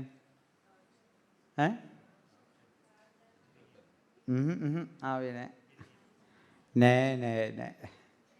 වෙනස් වීම. අනිත්‍ය. මොකද්ද වෙලා තියෙන්නේ? වෙනස් වීමනේ අනිත්‍යනේ. දැන් අනිත්‍ය කියන වචන ටිකක් බරයි වගේ නම් අපි ඒ වචනේ සංගවමු මල් අස්සේ. මල් ටිකකින් අනිත්‍ය කියන එක වහමු. ඔයාලට තේරෙන වචනේ ගමු වෙනස් වෙලා. ඒතර දැන් ඉන්න ළමයි හැදෙන විදියයි අපි හැදුන විදියයි බලලා එක්කෝ අපි පාලනය කරන්න යනවා.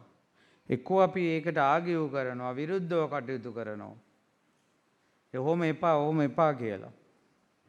මේ පිටරටවල් වල මිනිස්සු ඉන්නවා. පිටරට ජීවත් වෙලා ගමේ ළමෙක් විදියට එහෙ ඉපදෙන ළමයි හදනවා.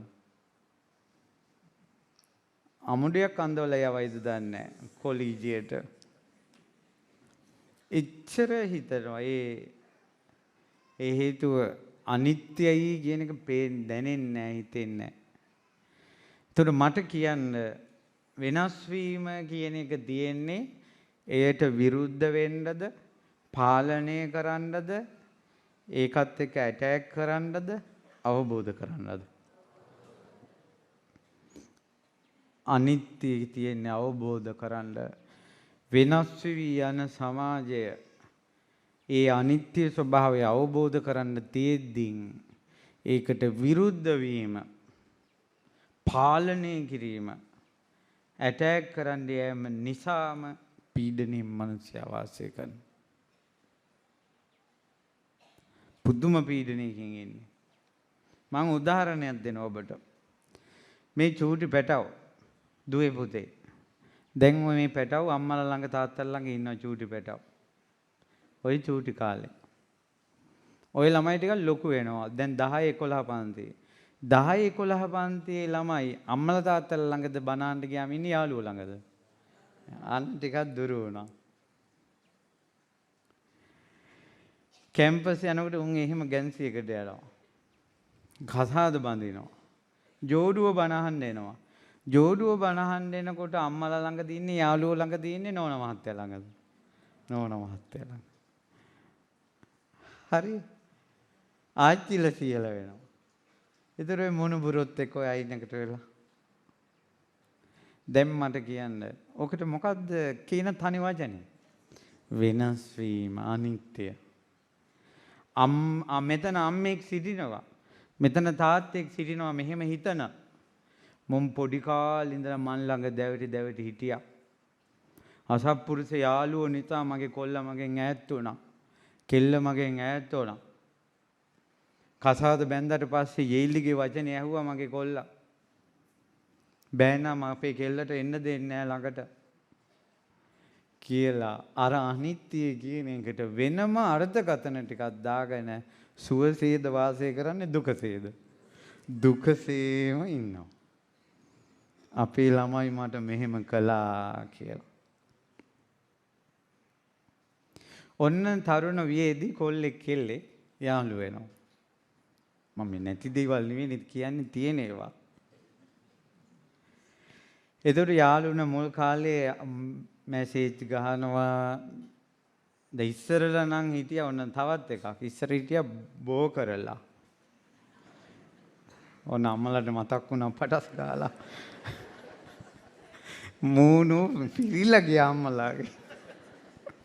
අර අනිත්‍ය ගැන කියද්දි ගෙහෙම සතුටක් ආවේ නැහැ. ඉතින් පන්තියේ ඉන්න හොඳ කොල්ලෙක් හරි කෙල්ලෙක් හරි ඕක වැඩේට යොදාගෙන කොහොම හරි බෝකර් වැඩේ කරගන්න. එහෙම නැත්නම් කපු මහත්තේ කුඩේ කීලි ගහගෙන යනවා. දැන් මේ කපු මහත්තයා යකඩ පෙට්ටියකට ඇවිල්ලා ළඟටම ඇවිල්ලා. කවුද? ෆෝන් එක. ඒකේ Facebook එකෙන් බෝකර් වැඩි කරනවා. ඩේටා තිබ්බොත් ඇති. එතකොට දැන් මේ ඉස්සර ලියුම් දැන් මේවා ඔතනක් තියෙන්නේ මොකද්ද ඔය? වෙනස් වීම. අනිත්‍ය. ඔය මල කෝලම් ඉස්සර අපිට තිබ්බේ නැහැ කියලා අම්මට කිව්වට ඒ කාලේ වෙනම කෝලමක් තිබ්බා. ඒක වෙන මේකක් ඒවා තනියෙන් ඉන්නකොට හිතන්න ඕන. ඇත්තටම අපි මෙතන තියෙන වෙනස් වීමක් විතරයි. ඊට පස්සේ මොකද උනේ? ඔන්න යාළු වෙච්ච මුල් කාලේ නිතර කතා කරනවා. ආදරේ. කාලයක් යනකොට අපි බඳිනවා. බැඳලත් මුල් කාලේ හරි ලෙන්ගතුයි.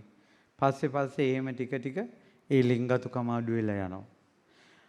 පැය ගණන් කතා කරගෙන හිටපු කොල්ල කෙල්ලෝ අවසානයේ ගිහිල්ලා මුල් බැඳපු මුල් කාලේ කන්නේ එකට, බොන්නේ එකට, ගමන් බිමන් යන්නේ එකට, නාන්න යන්නේ එකට. හැම වෙලාවෙම එකට යන්නේ ඉන්නේ ජෝඩුව. පස්සේ කාලේ ඕන්න උඹට බෙදුවා. දැන් ඔයා දිව්වේ මොකවත් නැහැ කිය. බලන්නකෝ අවසානයේදී අනේ රත්තරන් බබා වස්තුව කියන ඔක්කොම තනි වචනයකට මේක කේන්ද්‍ර වෙනවනේ. මොකද්ද? ගන්න. ඉඳාත ඒකක්. බලන්නකෝ ගෙවල් වල මොකද්ද ඔය උනේ? වෙනස් වල. අනිත්‍ය. එතකොට දැන් කොල්ලෙකුට මේ අනිත්‍යයි කියන සංඥාව වෙනස් වෙනවා කියන සංඥාව එයාගේ හිතේ නෑ ඒක.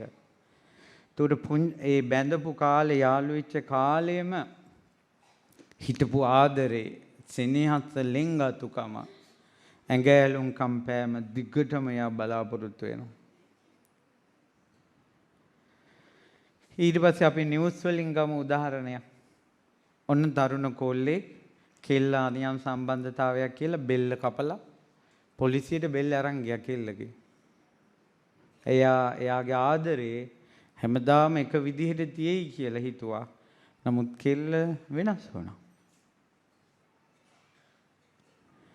එතකොට ආදරේ කියන එක නිට්ටයයි කියලා යෝ හිතුවේ ඔහුට මුහුණ දෙන්න බෑ ප්‍රාණඝාතයේ හැර.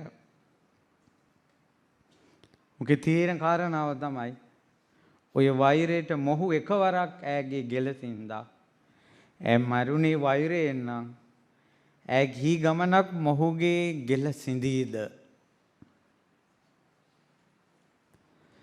කී ගමනක් ඈ මොහුගේ ගෙල සිඳීද? ඒ නිසා ඔය පෞල් ප්‍රශ්නවලදී ගොඩාක් පෞල් ප්‍රශ්න තමයි ඔයා කලින් හොඳට හිටියා දැන් එහෙම නෑ. ඔයා කලින් මං ගැන හෙව්වා දැන් එහෙම නෑ. ඇයි ඔයාට මොකද උනේ? මේ හැම එකටම අම්මේ තාත්තේ පින්වතුනි පුළුවන් නම් තනි වචනයක් දාගන්නකෝ. සබ්බේ සංඛාරා අනිච්චා. සියලු සංස්කාර අනිත්‍යයි. මේක වෙනස් වෙනවා කියන එක දැක ඔයා ගෘහණියක් විදිහට බිරිඳක් විදිහට ඔයාගේ යුතුයකම් ටික ඉෂ්ට කරගෙන ඔය ආදරේ හැමදාම බලාපොරොත්තු වෙන්නේ නැතුව අනිත්‍යම බලාපොරොත්තු වෙවි.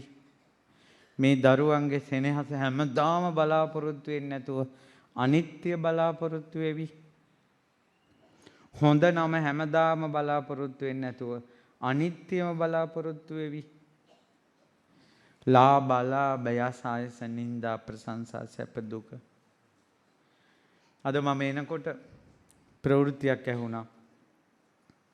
හොඳට හිටපු ආන්දර නමකගේ ෆොටෝ AI වලින් ෆොටෝ වගේක් හදලා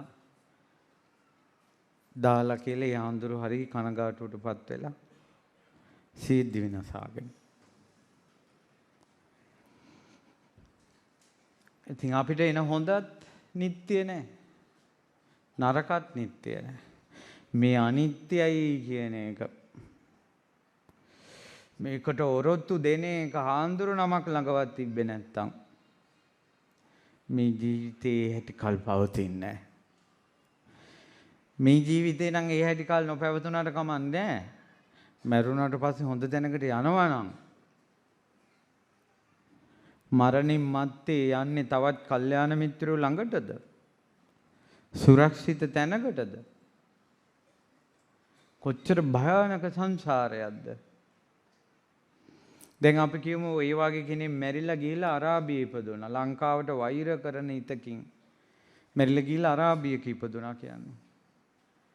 ඒ ඉපදෙනකොට මෙයාට ආයේ සෑයක් බෝධියක් නැහැ.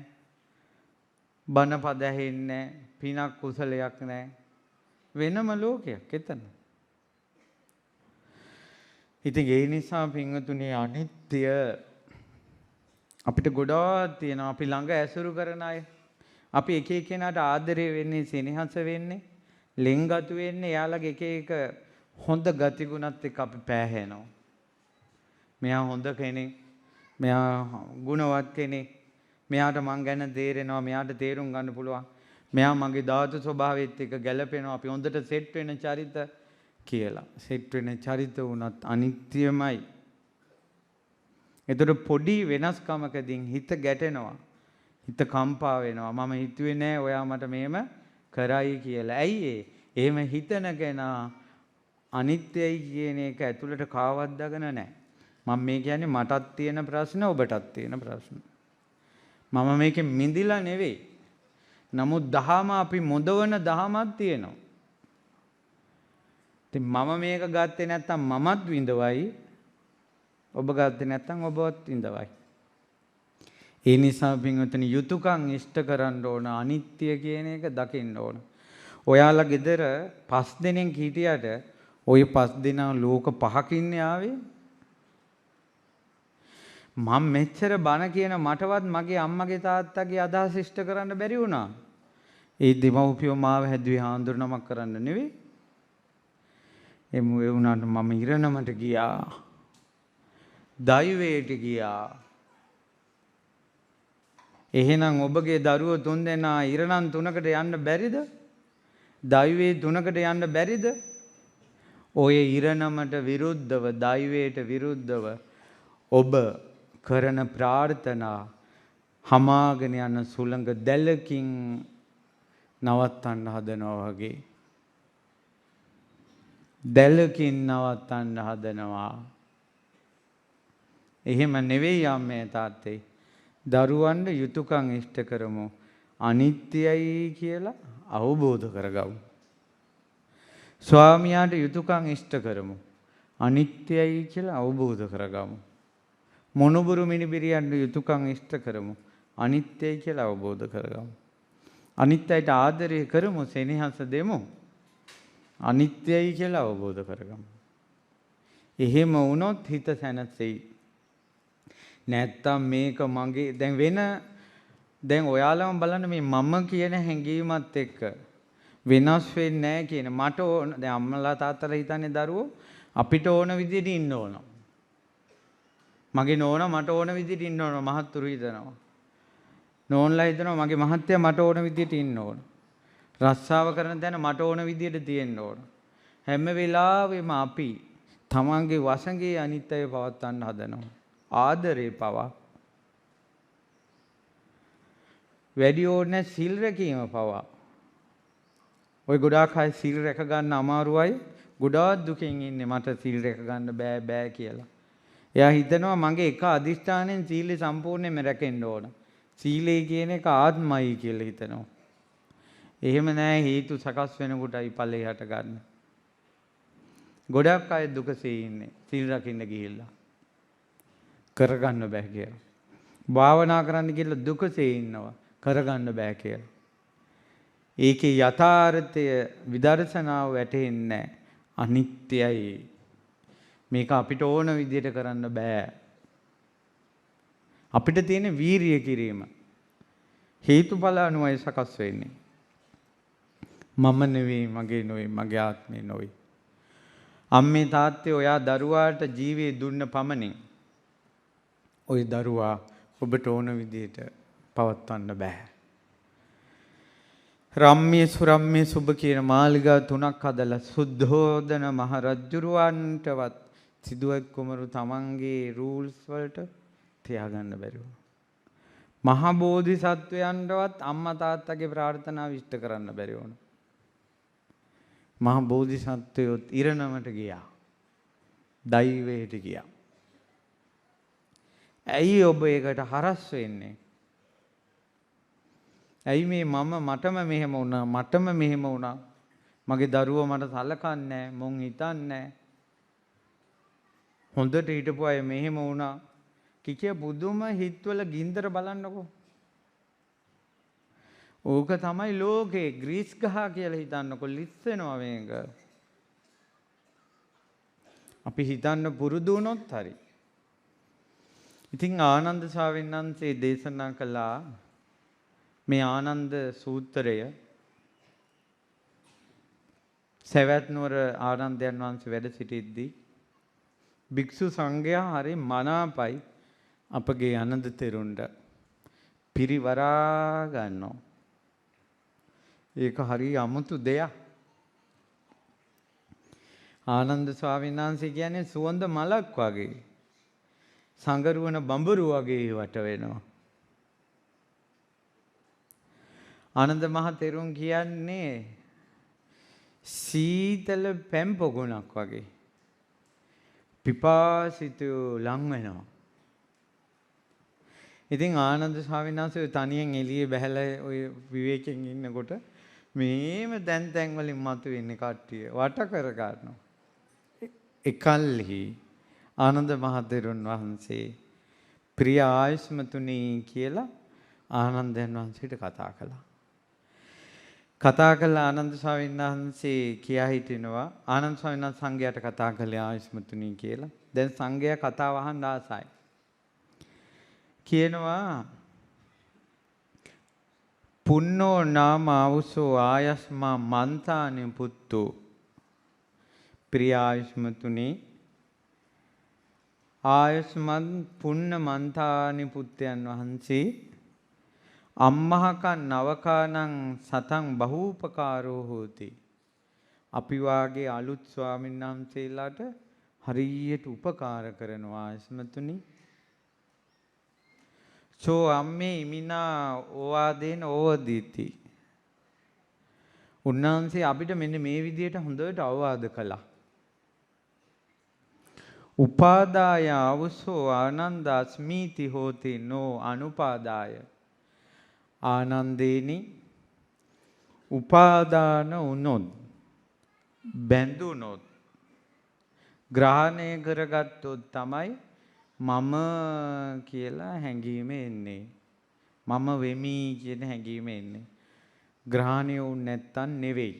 අල්ලාගත්තේ නැත්තම් නෙවෙයි. අල්ලා ගන්නකොට තමයි මම කියන හැඟීම එන්නේ.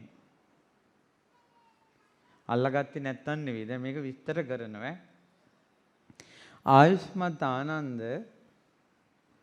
මොකක් අල්ලාගත්තොත්ද මොකක් ග්‍රහණය කරගත්තොත්ද මේ මගේ මම කියන හැඟීම එන්නේ. ආනන්ද රූපං උපාදාය අස්මීති හෝති නෝ අනුපාදාය. ග්‍රහණය වෙන්නේ රූපය අල්ලාගෙන සතර මහා ධාතුත් සතර මහා ධාතුන්ගෙන් හටගත්ත දේවල් අල්ලාගෙන තමයි මම වෙමි කියන හැඟීමෙන් ඉන්නේ ඔය. ඔයා බලන්නකෝ ඔයාගේ මම කියලා මගේ කියලා මොනවාරි දේවල් තියෙනවනම් පඨවි ආපෝ තේජෝ වායෝ කියන සතර මහා ධාතුත් ඒ වගේන් හටගත්තු දේවල් එක්ක තමයි මම. දැන් ඔබ දුවට ආදරේ නම් පුතාට ආදරේ නම් ඒ දරුවෝ සතර මහා ධාතු නෙවෙයිද? ඉඩම් කඩ වාහන කනකර මේවා මගේ කියන හැඟීම එන්නේ මේ සතර මහා ධාතු ගොඩකට. ඊට පස්සේ වේදනා උපාදාය වේදනා උපාදාය අස්මීති හෝති නෝ අනුපාදාය. වේදනාව තමයි මගේ කියලා අල්ලගන්න. එයාව මට දුක් දුන්නා. මගේ සන්තෝෂේ නැති කළා. දැන් අපිත් කියන්නේ අපිට පාඩුවේ බුදුන් අඳින්න දෙන්නේ නැහැ. අපේ හිතේ සතුට නැති කරනවා. ඒ කියන්නේ අපි වේදනාව තමයි අපි ග්‍රහණය කරගෙන ඉන්නේ. එතකොට මේ වේදනාව ඒ ග්‍රහණය කරගත්ත වේදනාව ඒ වේදනාව අනිත්‍ය ස්වභාවයෙන් යුක්තයි. ඒකයි අනිත්‍ය වෙන්නේ ඒක. හේතු නිසායි වේදනාව හටගන්නේ. හිතට එන සතුට හෝ හැඟීම හෝ ඒක හටගන්නේ හේතු සහිතව. එතකොට ඒකේ හේතු තමයි වෙනස් වෙන්නේ තව කෙනෙක් කතා කරනකොට. එතකොට මේ වේදනාව මගේ කියලා අල්ලගෙන ඉන්නකොට අපි මගේ සතුට නැති කළා කියලා ගැටෙනවා. එහෙම යෝග වෙන්නේ. මේ තියෙන්නේ ඇතුළට බලන එක. මේ ධර්මය. දැන් මම මෙයාට ආදරය කියනකොට ගොඩක් අය ඉන්නවා ආදරය අය ගොඩයි. ඇයි මං එයාට ආදරේ? එහෙම මේ ලෝකෙ විශ්වයේ කෙලවරට කතා කරන්න පුළුවන්. නමුත් ඔගේ මුල හොයාගෙන එනකොට මේ අපි ග්‍රහණය වෙලා බැඳිලා ඉන්නේ රූපයට, වේදනාවට, සංඥාවට, සංස්කාරවලට. සංස්කාර කියන්නේ චේතනා. විඥාණයට තමයි ග්‍රහණය වෙලා ඉන්නේ. පුන්න තෙරුන් වහන්සේ කියනවා දේශනා කරනවා ආනන්ද ස්ත්‍රියක් හෝ පුරුෂයෙක් හෝ පොඩි දුවෙක් හරි පුතෙක් හරි ලස්සන නින්ද කැමති කෙනෙක් පරිසුද්ධේ පරියෝදාතේ අච්චේවා උදකපන්තේවා සකං මුඛ නිමිත්තම් පච්චවෙක්කමානෝ උපාදාය පස්සේයනෝ අනුපාදාය. ස්ත්‍රියක් හරි පුරුෂයෙක් හරි ලස්සනට ඉන්න කැමති දුවෙක් හරි පුතෙක් හරි කණ්ණාඩියක් ළඟට ගිහිල්ලා රූපේ බලා ඉන්නේ ඒ රූපේට බැඳිච්ච නිසා. ඒකෙන් එයාට ප්‍රිය උපද්දවන නිසා. රූප වේදනා සංඥා සංඛාර විඥාන තමයි එයා ඒ බැඳිලා ඉන්නේ. එයාට රූපයෙන් ප්‍රිය උපද්දවන්න නැත්තම් වේදනාවෙන් නිදහස් වෙච්ච කෙනෙක් නම් එයාට කණ්ණාඩියක් ළඟට ගිහිල්ලා බලා ඉඳලා වින්දනය කරන්න දෙයක් නැහැ. ඊට පස්සේ දේශනා කරනවා ආනන්ද ওই විදිහට පංච උපාදානස්කන්ධයට ග්‍රහණය වෙච්ච නිසායි මේ මගේ කියන හැඟීම එන්නේ. දැන් ඔයාගේ දුව ඔයාගේ පුතා කියලා ගන්නකොට දුව පුතා ඉඩම කියලා ගොඩක් එනවනේ. ওই ගොඩක් ඔක්කොම එන්නේ ඔයා කියන කෙනෙක් ඉන්න නිසානේ. දැන් ඔයා කවුද? ඔයා රූපයක්, වේදනාවක්, සංඥාවක්, සංස්කාරයක්. එතකොට දුව පුතා කියලා කියන්නේ රූප වේදනා සංඥා සංකාර විඤ්ඤාණ මේ සතර මහා ධාතු. එතකොට සතර මහා ධාතුන්ගෙන් හටගත්ත දේවලුත් එක්ක තමයි මේ වැඩපිළිවෙල යන්නේ මම කියාගෙන. මේක හොඳට අහගෙන ඉන්න අපි පුළුවන් විදිහට මේක විස්තර කරන්න. ඉතින් අහනවා දැන් මෙහෙම මේක හිතකින් නෙමෙයි ඔක්කොම වෙන්නේ. දැන් පිටේ ඉන්න දරුවෝ මැරෙනවා. දරුවෙක් මැරුණානේ කියනවා එච්චරයි. ඔයාගේ දරුවෙක් ඔයාට නැති වුණොත් එහෙම ඔයාට එන වේදනාව ඔයා උමතු වෙයි. ඇයි අතනක් දරුවෙක් මැරුණේ? මෙතනක් දරුවෙක් මැරුණේ. ඇයි මේ එක දරුවෙක් නිසා උමතු වෙන තරමක් දුක එන්නේ? මගේ දරුවා. ඔය හයිවේ හදනකොට පාරවල් හදනකොට රජේ ඉඩම් සුද්ධ කරනකොට මිනිසුන්ගේ ඉඩම් ඔය කඩන්නේ. කඩපේලි කඩන්නේ. හයිවේ වලට මිනිසුන්ගේ ඉඩම් ගන්නනේ. අපි ඔය යසට යන්නේ පාරවල් වල. ඔයාගේ ඉඩමේ කණුවක් මේ වුණොත් ඇයි ඒක ඔයාට ඔච්චර දැනෙන්නේ? මගේ ඉඩම.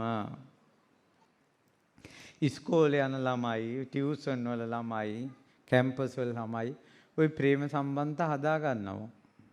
ওই නාට්‍ය වලත් යන්නේ මේ කතාවල් ඇහෙන්නේ. අද කාලේ ළමයි ඔහොම තමයි කියනවා අම්මලා. ඔයාගේ දුව, ඔයාගේ පුතා පටලැවිල්ලක් හදාගත්තොත් මොකද අම්මලා ආරූඪ වෙන්නේ? මගේ. එහෙනම් මේ ප්‍රශ්න ටික මෙච්චර වේදනාවක් මෙච්චර ගින්දරක් ඇයි මේ අපිට මේ මෙච්චර දැනෙන්නේ? එකම එක හැඟීමක් නිසා. මොකද්ද? මගේ කියන හැඟීම නිසා. මේ ඒකවත් තේරුම් ගන්නකො. මම මගේ කියලා හිතන නිසාමයි මේ ප්‍රශ්න ටික කියලා.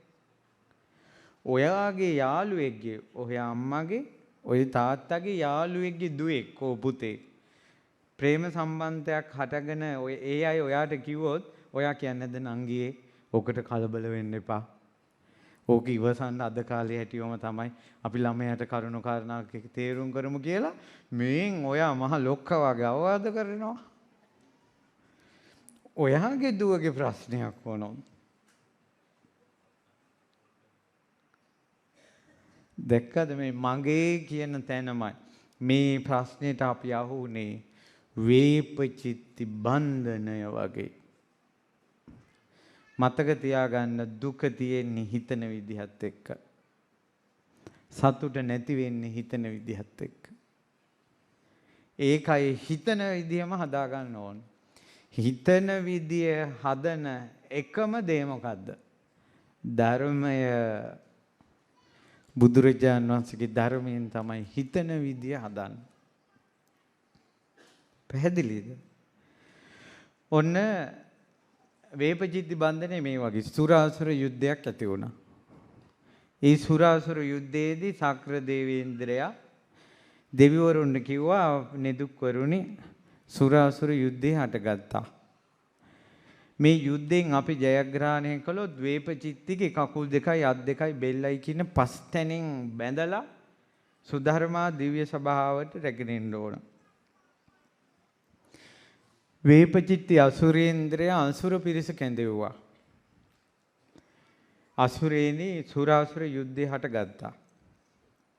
මේ යුද්ධයෙන් අපි ජයගත්තොත් සක්‍ර දේවේන්ද්‍රයාගේ කකුල් දෙකයි අත් දෙකයි බෙල්ලයි ගැට ගහලා අසුර සභාවට රැගෙන එන්න ඕන. බුදුරජාන් වහන්සේ වදාළ පින්වත් මහණෙනි සුරාසුර යුද්ධයෙන් සුරයෝ ජයගත්තා අසුරයෝ පෙරදුනා. තින් සුරයෝ වේපචිත්තිගේ අත් දෙකයි කකුල් දෙකයි බෙල්ලයි ගැට ගහලා අරන් ආවා. මහණෙනි මේ ගැට ගැහුවේ ලණුවකින් නෙවෙයි. දන් වැලකින් නෙවෙයි. සිතවිල්ලකින්. කොහොමද? යම් වෙලාවක හිතනවද වේපචිත්ති මේ සුරයෝ හොඳයි අසුරයෝ අධාර්මිකයි කියලා. සුරයෝ තමයි හොඳ අසුරයෝ අධාර්මිකයි කියලා හිතන ගමන් අත් දෙක මෙහෙම ලියනවා. කකුල් දෙක ලියනවා, බෙල්ල ලියනවා. නිදහසේ ඉන්නවා තමන්ගේ. මෙයා බැරි වෙලාවත් හිතුවොත් සුරයෝ හොඳ නැහැ අසුරයෝ හොඳයි පැනලා යන්න ඕන කියලා හිතන උට ඉබේම අත් දෙකයි කකුල් දෙකයි බෙල්ල හිර වෙනවා. ලිහෙන්නේ හෝ ගැට ගැහෙන්නේ මොකකින්ද? සිතිවිල්ලෙන්. ඔයා මහත්යාගේ ප්‍රශ්නේ ගැට ගැහිලා ඉන්නේ මහත්යට අනියම් සම්බන්ධතාවයක් තියෙන නිසා නෙවෙයි. ඔයා හිතන විදිහත් එක්ක අවවාද කරනවා අනුශාසනා කරනවා හොඳ නරක කියලා දෙනවා. මං ගැන හිතන්න බැරි නම් මේ දරුවෝ ගැන හිතලා මෝනේ දැලිගා ගන්න නැතුව අනිත් සමාජයේට මේ ළමයිට හොඳට ජීවත් වෙන්න පුළුවන් විදිහට ජීවත් වෙන්න. ඔන්න මම කිව්වා මට ආයෙ කියන්න දෙයක් නැහැ. මගේ යුතුයකම් ටික මං ඉෂ්ට කරනවා කියලා. පඹේක් හරි මිනිහෙක් විදිහට ඉන්නව නේද කියලා හිත හදාගෙන මේ සංසාරයෙන් මං නිදහස් වෙන්න ඕන කියලා පින් ටිකක් කරගෙන පාඩුවේ ඉන්නවා. අවුලක් නැහැ. උඹ යන තූත්තු කුඩියක ඵලයක්. කියලා හිතුවනම් පොඩ අදවත් හිතලා යන්නකෝ. ඔය මිනිස්සු කරක් ගහලා වටේටම ගුටි කාගෙන අවසානයේ ওই පළවෙනි නෝන ළඟටම වැටෙනවා. එදාට කැතකුණු අතගාලා කන්න බොන්න දෙනකොට ওই මිනිසුන්ගේ පපුවල් පිච්චෙනවා. ඔයා දඬුවම් දෙන්න එපා. ඔයා පොල් ගහන්න එපා. ඔයා සාප තියන්න එපා. හිතෙන් අත්හරින්න ඕක. ඇති දැන් අවුරුදු ගානක් පවුල් කෑවත් දරුවෝ හැදුවා. ඉදිරියටත් ආය අමුතුවෙන් මොනව ලැබෙන්නද? රටේ ලෝකෙ මිනිස්සු හිනස්වන්නේ නැතුව හිත හදාගෙන ඉන්නේ. මිනිස්සු ඇවිල්ලා කේලම් කියයි. අතන ඉන්නවා දැක්කා මෙතන ඉන්නවා දැක්කා. මටත් ආරංචි මං අවවාද කරනවා බලමුකෝ තව ටිකක්. අක්කට ඉතින් ඔච්චරම තේරෙනවා නම් පොඩ්ඩක් අවවාද කරන්නකෝ කියලා උන්දටම අවවාද කරන්න පවරලා ඔය බණ ටිකක් අහන්න. දැන් වැඩි ඕනේ. ඔක කරගන්න බැරි වුණත් ඔහොම හිතනකොට මේ වෙලාවේ පහසුවක් එනවද නැද්ද? මේ වෙලාවෙත් එනවා පහසු. බලන්නකො හිතෙන් ගැටයක් ලිහෙනකොට. හැබැයි ගැටේ තද වෙන්නේ මගේ මහත්තයා කියලා අර රූප වේදනා සංඥා සංඛාර විඥාන පංච උපාදානස්කන්ධේ ග්‍රහණය කරගත්ත ගම ආයෙ හිර වෙනවා. ඇයි මගේ පිවිතුරු ආදරයට මෙහෙම කළේ? ඇයි මට මෙහෙම වද දෙන්නේ? ඉතින් මම කියලා මේ වස්තු එහෙම නැත්නම් රූප වේදනා සංඥා සංඛාර විඥාන මේ පංච උපාදානස්කන්ධයට මෙහෙම උපාදාන වෙලා ග්‍රහණය වෙලා විඳව මේ මිනිස්සු ඉන්නේ. මගේ පීඩාවත් ඔබගේ පීඩාවත් මගේ සංසාර ගමනත් ඔබගේ සංසාර ගමනත් මේ විදිහටමයි හැදුනේ. මේ රූප වේදනා සංඥා සංඛාර විඥාන කියන පංච උපාදානස්කන්ධයට ඇල්ලුනා මගේ ආත්මය කියලා. තුන රූප වේදනා සංඥා සංඛාර විඥානය කියන එක ඇහැකින් දැක දැක එහෙම අමුතුවේ මානසිකාර කරගන්න තරම් මිනිස්සු ශක්තිමත් නැහැ. ඒ නිසායි මම උදාහරණයක් දුන්නේ නෝනට ඇලීම, මහත්යට, දරුවන්ට, ඉඩකඩම් වලට, කන කරවලට, තමාගේ ඇඟට ඇලීම, ලෙඩ දුක් වලදී වෙන පීඩනය මේ ඔක්කොම මේ ග්‍රහණය වෙච්ච නිසා. දැන් වෙන මිනිස්සු ලෙඩ පිළිකා රෝහලේ ලෙඩ ඉන්නවා, ඇස් රෝහලේ ලෙඩ ඉන්නවා, දැඩිසක්කාරේ ලෙඩ ඉන්නවා, ළමා රෝහලේ ලෙඩ ඉන්නවා. ඉතින් ඔය බලලා එන්නේ. ඇයි මම ලෙඩ වෙනකොට මම ප්‍රේ ප්‍රශ්න මගේ හැඟීම නිසා. දැන් පිළිකා කියන වචනේ මේ කනට කී දහස් වාරයක් ඇහෙන්න ඇතිද? හැබැයි ඔයාට කියනවා ඔයාගේ නම සුමනාවති නම් සුමනාවතීට පිළිකාවා. ඒ එක වචනේ ඇහුණ ගමන් ඔයා ලොක් වෙනවනේ. ඔයාගේ මූණේ හිනාව නැති වෙනවනේ. ඇයි මට ඉතින් පුන්න මහරහතන් වහන්සේ දේශනා කරනවා ආනන්ද රූපය ගැන මොකක්ද ආනන්ද හිතන්නේ? නිට්ටය දෙයක්ද අනිත්‍ය දෙයක්ද? දැන් ඔය තියෙන රූපේ ඔයාගේ රූපේ බලන්නකො. බාහිර රූප දිහා බලන්න නිට්ටයද අනිත්‍යද? අනිත්‍යයි. අනිත්‍ය දේ දුකයි. අනිත්‍ය අයිති වෙන්නේ දුකටද සැපටද? අනිත්‍ය අයිති වෙන්නේ දුකට. අනිත්‍ය අවබෝධ කිරීම අයිති වෙන්නේ සැපයට. අවබෝධ නොකිරීම නිසා තමයි සනාතන සැපේ අපිට නැත්තේ. අනිත්‍ය නිසා දුකයි. යමක් ආනන්ද අනිත්‍ය නම් දුක නම් ඒක මගේ ආත්මය කියලා ගන්න පුළුවන්ද? ඒ කියන්නේ මේ Tamanට ඕන විදිහට මේවා තියාගන්න පුළුවන්ද කියලා අහනවා. ඔයාගේ ඇඟ ඔයාට ඕන විදිහට තියාගන්න පුළුවන් නම් වයසට යයිද? ලෙඩ වෙයිද? රෝග හැදෙයිද? ඔයාගේ ළමයි ඔහොම කරයිද? නෝනා ඔහොම කරයිද? මහත්තයෝ ඔහොම කරයිද? ඔයාගේ ඉඩකඩම් වලට ඔහොම වෙයිද? කනකර වලට ඔහොම වෙයිද? මේ කිසිවක් අපගේ වසඟී තියාගන්න බෑ. මම නෙවෙයි, මගේ නෙවෙයි, මගේ ආත්මේ නෙවෙයි. ආනන්ද වේදනාව ගැන මොකද්ද හිතන්නේ? වේදනාව නිට්ටයද අනිත්‍යද? දැන් අපිට ඇතිවෙච්ච සැප දුක් රහිත වේදනා මෙතෙක් කාලයකට ස්ථීරව තිබ්බද වෙනස් වෙවිද තිබ්බේ? වෙනස් වෙවි. වේලාවකට සැප, වේලාවකට දුක, වේලාවකට උපේක්ෂා. ඉතින් ඉදිරියටත් ඕකම තමයි. ඒ නිසා අපේ සතුට හැම වෙලාවෙම තියාගන්න බෑ. මේ තියෙන දුක හැමදාම තියෙන්නේ නෑ. සැනසෙල්ල හැමදාම තියෙන්නේ නෑ. දැන් මේ බණ අහලා මෙච්චර ඇති වෙන සැනසෙල්ල මේ එළියට යනකොට බාඩ දෙක නැති වුණොත් ඇතිනේ. දැන් බාඩ දෙක කියන්නේ මහ ලොකු දෙයක්ද කියන්නකො. සැනසෙල්ල කියන එක භංග වෙනවා. ඉතින් ඒ නිසා මේවා අනිත්‍යයි.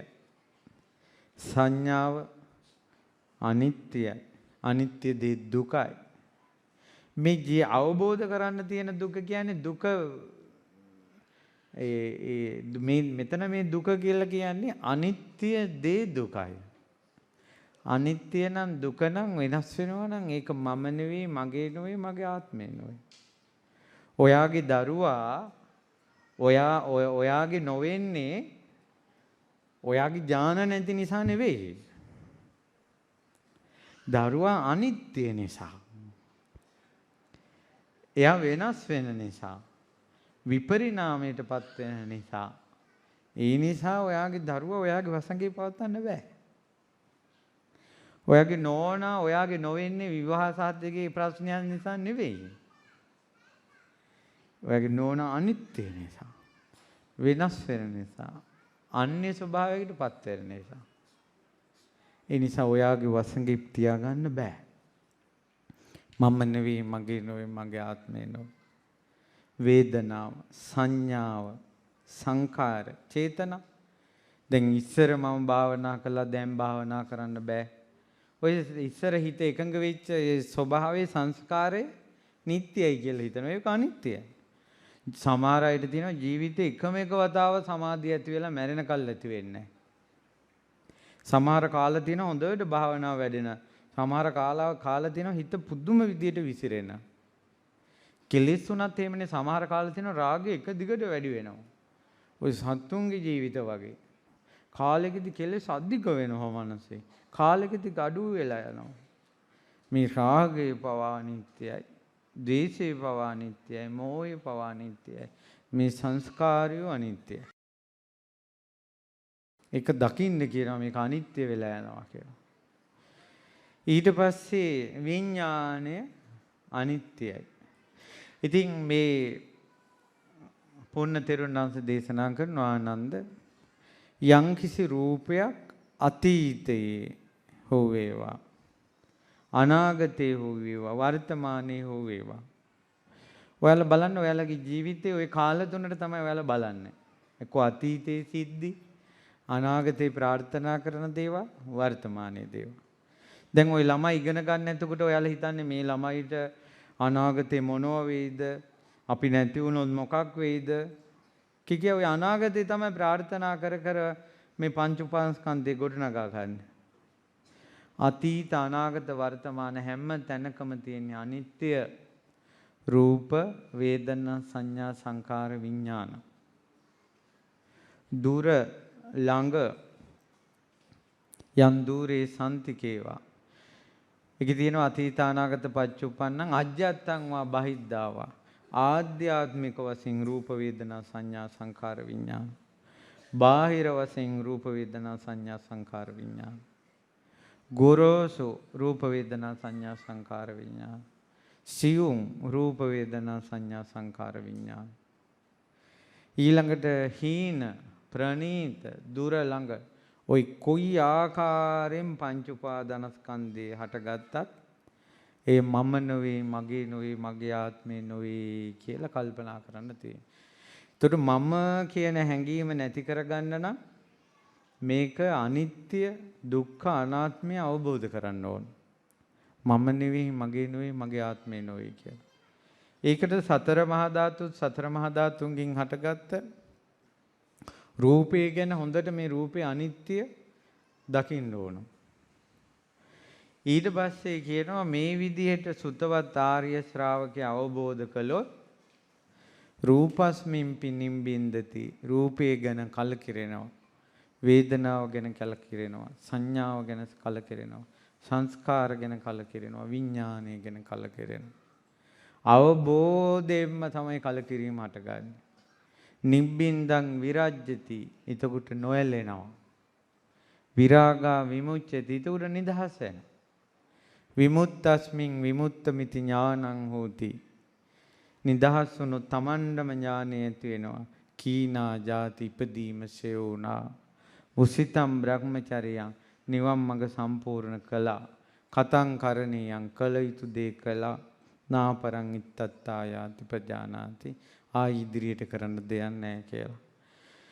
පුන්නෝ නාම ආවසෝ ආයස්මා මන්තානි පුත්තෝ. ආයස්මතුනි පුන්න මන්තානි පුත්තයන් වහන්සේ අම්මාකන් නවකන් සතම් බහූපකාරෝ හෝති. අපි වාගේ නවක භික්ෂූන්ට නිතර ওই විදිහට දහම් අනුශාසනා දුන්නා. සෝ අම්මේ ඉමිනා වාදේන ඕදීති. ඉදංච පන මේ ආයස්මතෝ පුන්නස්ස මන්තානි පුත්තස්ස ධම්මදේශනං සුත්වා ධම්මෝ අபிසමේතෝති. ආයස්මතුනි මට පවා ධර්මය අවබෝධ වුණේ මන්තානි පුත්ත පුන්න තෙරුන්ගෙන් ඕන් ඔය ධර්මය අහලා කියලා ආනන්දයන් වහන්සේ වදාළා. එතකොට මේ හිතක් ශක්තිමත් කර ගැනීම තනිකර තියෙන මේ අනිත්‍ය තේරුම් ගැනීමත් එක්ක. එතකොට තමයි ඉවසන්නේ. ඔය අනිත්‍යයි කියන දේ හොඳට හිතට දැනුනොත් පුදුම ඉවසීමක් එනවා. පුදුම ඉවසීමක්. ප්‍රශ්න ගොඩාක් විසඳෙනවා. අනිත්‍යයි කියන්නේ ඔබ බලන්න ඔබගේ ජීවිතේ මේකට විසඳුමක් නැහැ කියලා කලබල වෙලා මැරෙන්න වැටිච්ච ප්‍රශ්න කාලයත් එක්ක විසඳිලා ගියා. ඔයා හිතපු තරම් ලොකු ප්‍රශ්නයක් උනේත් නැහැ ඒක. ඒ වෙලාව ඔයා මැරෙන්න හැදුවා. සමහර ප්‍රශ්නවලදී. දැක්කද අනිත්‍ය වෙලා. අර ළමෙක් දාලා ගියා. මොන අපි කියමු තාත්තා නැති ළමෙක් අම්මා කෙනෙකුට හම්බුණා. ඒ ළමයා කුඹුරකාරි දාලා ගියා කියලා කිව්ව. උදාහරණෙට කියන්නකෝ. එතකොට එයා ඒ ගමට ගියොත් ගමේ මිනිස්සු දැනගනී කියලා. ඒ කලබල වීමෙන් උනේ ලෝකෙම දැනගත්තා. ඔව්ද නැද්ද? ලෝකෙම දැනගත්තා. ඔක තමයි කියන්නේ අනුවන කම නිසා හත් පොළේ ගා ගන්නවා කියලා. මේ කලබල වීම හත් පොළේ නොවේ 100,000 පොළේ ගා ගැනීමයි. ඒ හේතු අපිට ඒ වෙලාවේ මේ ප්‍රශ්නේ නිත්‍යයි කියලාම ගන්නවා. එයා මට බැන්නද මට එහෙම කළාද? සමහර වෙලාවට ෆෝන් එකෙන් බැනලා ගෙදර එනකොට ඒක නිමිලා තියෙන්න බැරිද? අද බැනපු කෙනා හෙට නිවෙන්න බැරිද? අපි වුණත් තරහට දොස් කියලා බැනලා නිවුණට පස්සේ අපි කරපු දේ හරි වැරදි අරයා හොඳ කෙනෙක් කියලා අපි නිවැරදි වෙන අවස්ථා නැද්ද? ඒ අවස්ථාව ඇයි අපි අනිත් අයට දෙන්නේ නැත්තේ? අනිත් අයටත් එහෙම වෙනවා කියලා ඇයි අපි හිතන්නේ නැත්තේ? එච්චර අපි නිත්‍යයි කියන හැඟීම එන්නේ. ඒ නිසා පුළුවන් නම් හිතට මන්ත්‍රයක් වගේ හිතට නිතර ගන්න මේක අනිත්‍යයි. තේරුම් නැතුණට කමන්නේ. මේවා අනිත්‍යයි අනිත්‍යයි අනිත්‍යයි කිය. ඊට පස්සේ ඔයාට එන ප්‍රශ්න ගැන පාඩුවේ කල්පනා කරනකොට අනිත්‍යයි කියන එකට දාලා හිතන්න. මේක ඇත්තටම වෙලා තියෙන්නේ අනිත්‍ය වීම. ඇත්තටම වෙලා තියෙන්නේ වෙනස් වීම. ඇත්තටම වෙලා තියෙන්නේ මගේ වසඟේ පවත්වන්න බැරි වීම. ඔය විදිහට දරුවන්ගේ ප්‍රශ්න, නෝනගේ ප්‍රශ්න, ස්වාමියාගේ ප්‍රශ්න, ගෙදර ප්‍රශ්න, ආර්ථික ප්‍රශ්න හැම එකක්ම ඕකට දදා ගලප බලනකොට මනස නිදහස් වෙනවා. මොකද හේතුව අපි සියලු දෙනාම විඳවන්නේ හිතෙන් හදාගත්තු ප්‍රශ්නයන් නිසා.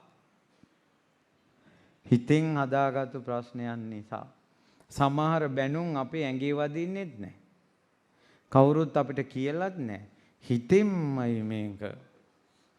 දැන් ඔන්න ඊයේද කොහෙද ළමේ මැරිලා අම්මත් එක්ක ගමනක් ගිහලා එනකොට ඒ ළමයා ඇලට වැටිලා මැරිලා කියන්නකෝ. එතකොට ඒ අම්මත් එක්ක යනකොට තමයි මගදීන් ඇලට වැටිලා තිනේ අම්මා දැක්කේ නැහැ. පැය දෙක තුනකට පස්සේ තමයි අම්මා හෙව්වේ. එතකොට ඒ හොයනකොට තමයි පස්සේ දැනගත්තේ. එතකොට අම්මා අඬන්න ගන්න ඒ වෙලාවේ ඉඳලා. ඇත්තටම අම්මගේ ඇඬීමට මූලිකම හේතුව දරුවා මැරීම නම් අර ඇලේ උසම ටික යනකොටම අම්මා අඬන්න ඕන. ඒ උනට සිද්ධ වුණේ එහෙම නෙවෙයි. මැරුණා කියන සංඥාව ඇති වුණා. මගේ කෙනා නැති වුණා කියන සිතවිල්ල පහළ වුණා. එතකොට තමන්ගේ දේ නැති වෙද්දී මගේ දේ නැති වෙද්දී මේ ලෝක සත්‍යය හඬනවා, වැළපෙනවා, ශෝක කරනවා. ඔච්චරයි ඔකේ තියෙන්නේ. බුදුරජාණන් වහන්සේ මෙච්චරම වටින නිසා ආනන්ද ස්වාමීන් වහන්සේ සාරිපුත්තයන් වහන්සේගෙන් අහනවා ප්‍රිය ආයස්මතුනි තථාගතයන් වහන්සේ නැති වෙද්දී සාරිපුත්තයන් වහන්සේට දුකක් හටගන්නේ නැද්ද කියලා ඇහුවා. කිව්වා ආයස්මත් ආනන්ද තථාගතයන් වහන්සේ නැති වෙද්දී සාරිපුත්තයන් වහන්සේට කවදාවත් දුකක් හටගන්නේ නැහැ. හැබැයි සාරිපුත්තයන් වහන්සේට මෙහෙම හිතෙනවා ආනන්ද. සාරිපුත්තයන් වහන්සේ දේශනා කරන්නේ අතිකිප්පං චක්කුං ලෝකේ අන්තරදාන ලෝකේ එළිය කරපු පහන නිවුණා. ඇස නිවුණා. ලෝකේ ආලෝකේ අතුරුදහන් වුණා. අනේ භාග්‍යවතුන් වහන්සේ තව කාලයක් වැඩ හිටියනම් බොහෝ දෙනාට හිතසුව පිණිස පවතිනවා කියන හැඟීම එනවා. අඬන්න දුකක් එන්නේ ආනන්ද කිව්වා. ඒ හේතුවේ ඇඬීම කියන එක ප්‍රහාණය කළා. ඒ නිසා ගොඩාක් ලොකුවට බන නොතේරුණත් අනිත්‍යයි කියන එකවත් තේරුම් ගන්නකෝ. ඔයාලගේ දරුවෝ ඔයාලට ඕන විදිහට තියාගන්න බෑ. යුතුයකම් ඉෂ්ට කරන්න ওই ළමයි ඉරණමට යනවා. නෝන මහත්තයාට යුතුයකම් ඉෂ්ට කරන්න මේ මිනිස්සුත් ඉරණමට යනවා. අපිත් දේශකයන් වහන්සේ නමක් විදිහට ධර්ම දාන ලෝභයෙන් මේ දහම් ලෝභයෙන් බණ කියනවා. නමුත් ඔබත් ඉරණමට යනවා. අපිටත් මේ බණ පොවන්න බෑ.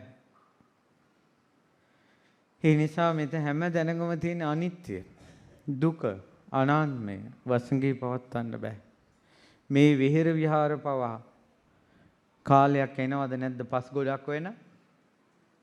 අපි වන්දින පුදන ධාතුන් වහන්සේලා පවා පිරිනුවම් පාන දවසක් එනවද නැද්ද? මීට අවුරුදු 100කට කලින් මේ ගමේ හිටපු මිනිස්සුන්ගේ සකල සම්පත ඔවුන්ට අහිමි වුණාද නැද්ද? ඔව්ද නැද්ද? තව අවුරුදු 100ක් යන තැන ඔයාලට මේ මිහි මණ්ඩලේ සකල සම්පත අහිමි වෙනවද නැද්ද? මම ආයෙ සැරයක් අහනවා. අවුරුදු 100ක් ඕනේ නැහැ. සමහර අයට නම් තව මාස කිහිපයයි. තව වරදව හිතන්න එපා. තව සමහරට අවුරුද්දයි 2යි අවුරුදු 10යි. තව අවුරුදු 15ක් යනකොට මෙතනින් කාලක්වත් නැහැ.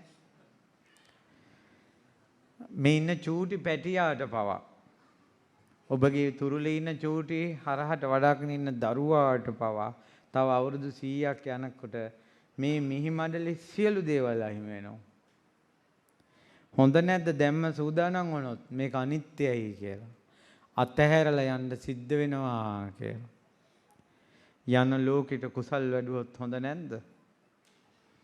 අඩුම තරමේ පන්සිල් පද පහවත් අපි මහ ලොකුවට කතා කළාට පන්සිල් පද පහවත් රැක ගන්න බෑනේ. ඇත්ත කතාව ඕකනේ.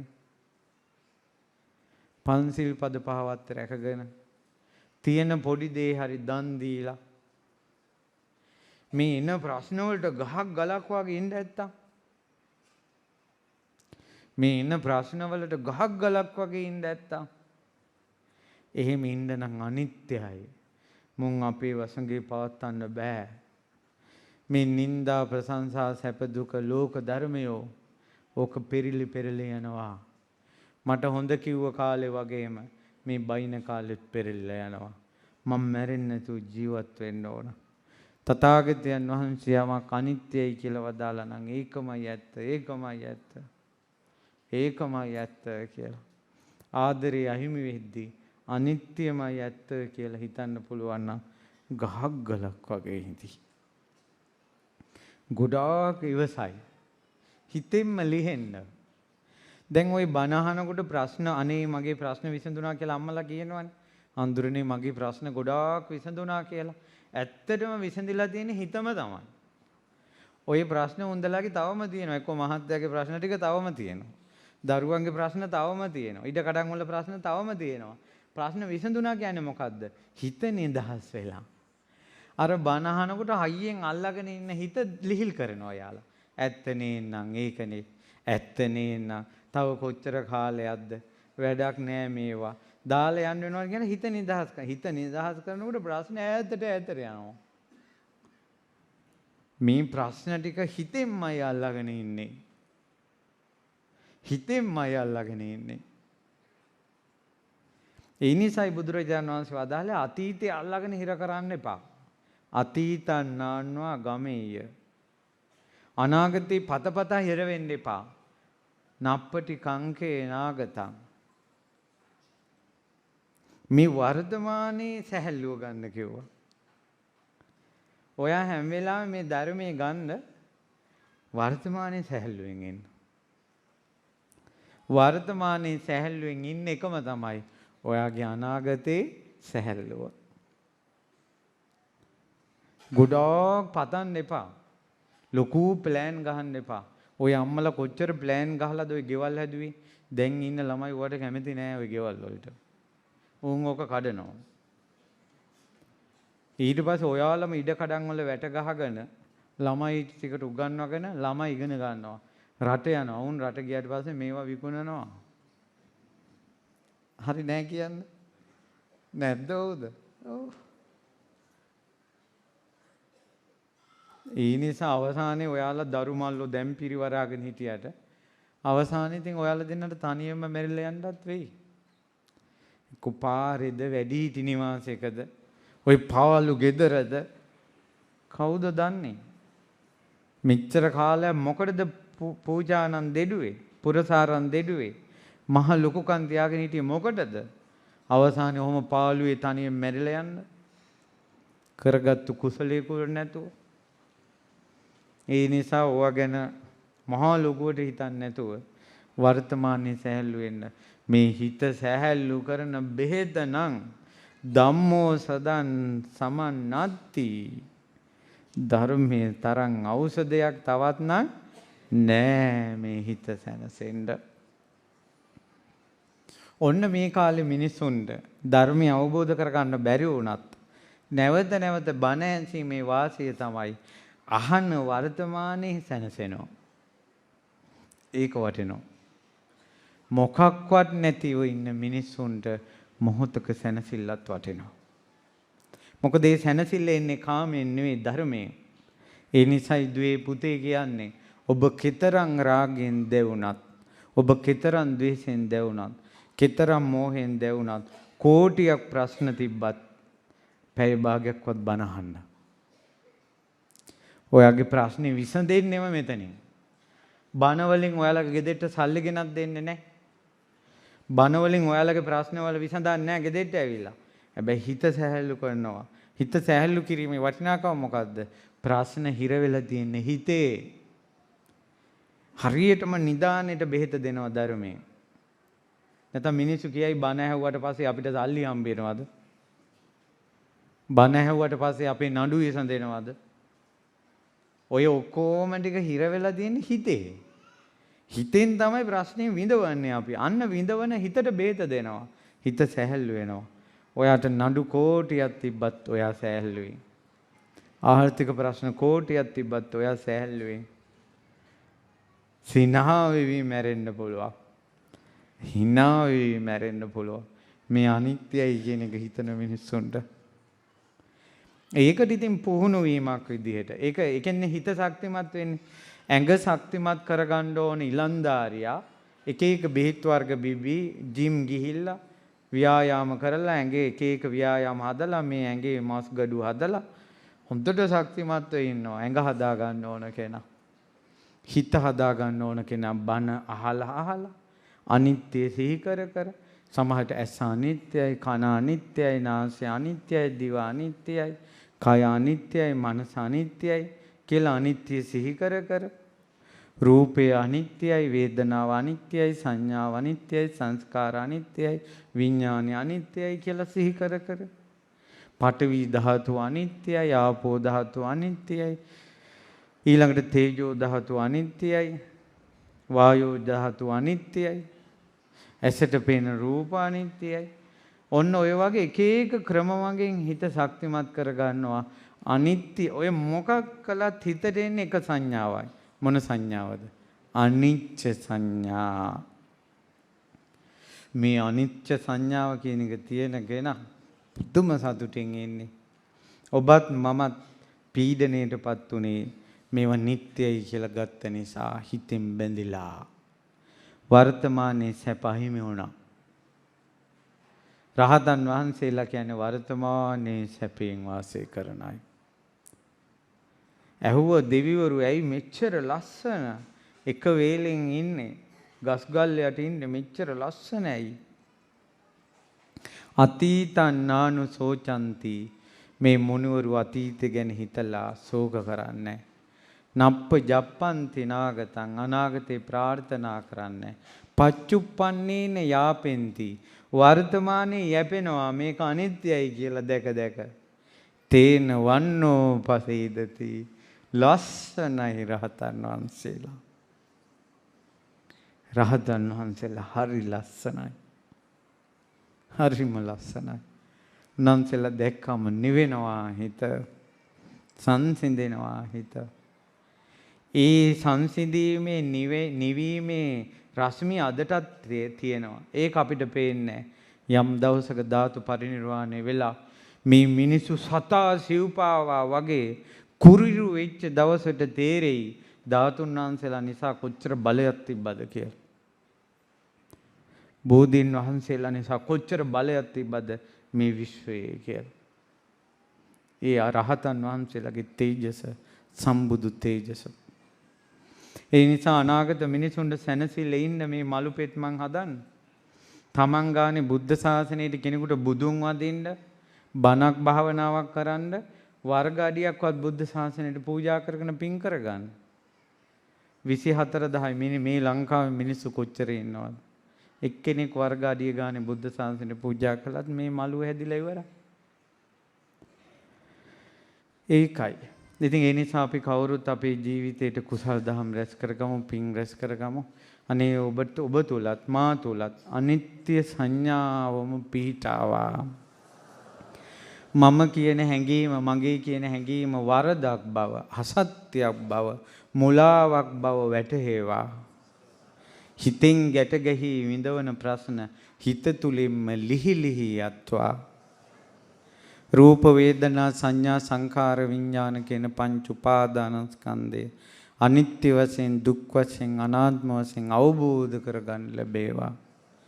දුක්ඛිත සංසාරයෙන් නිදහස් වෙන්න ඔබටත් මටත් වාසනාව ලැබේවා.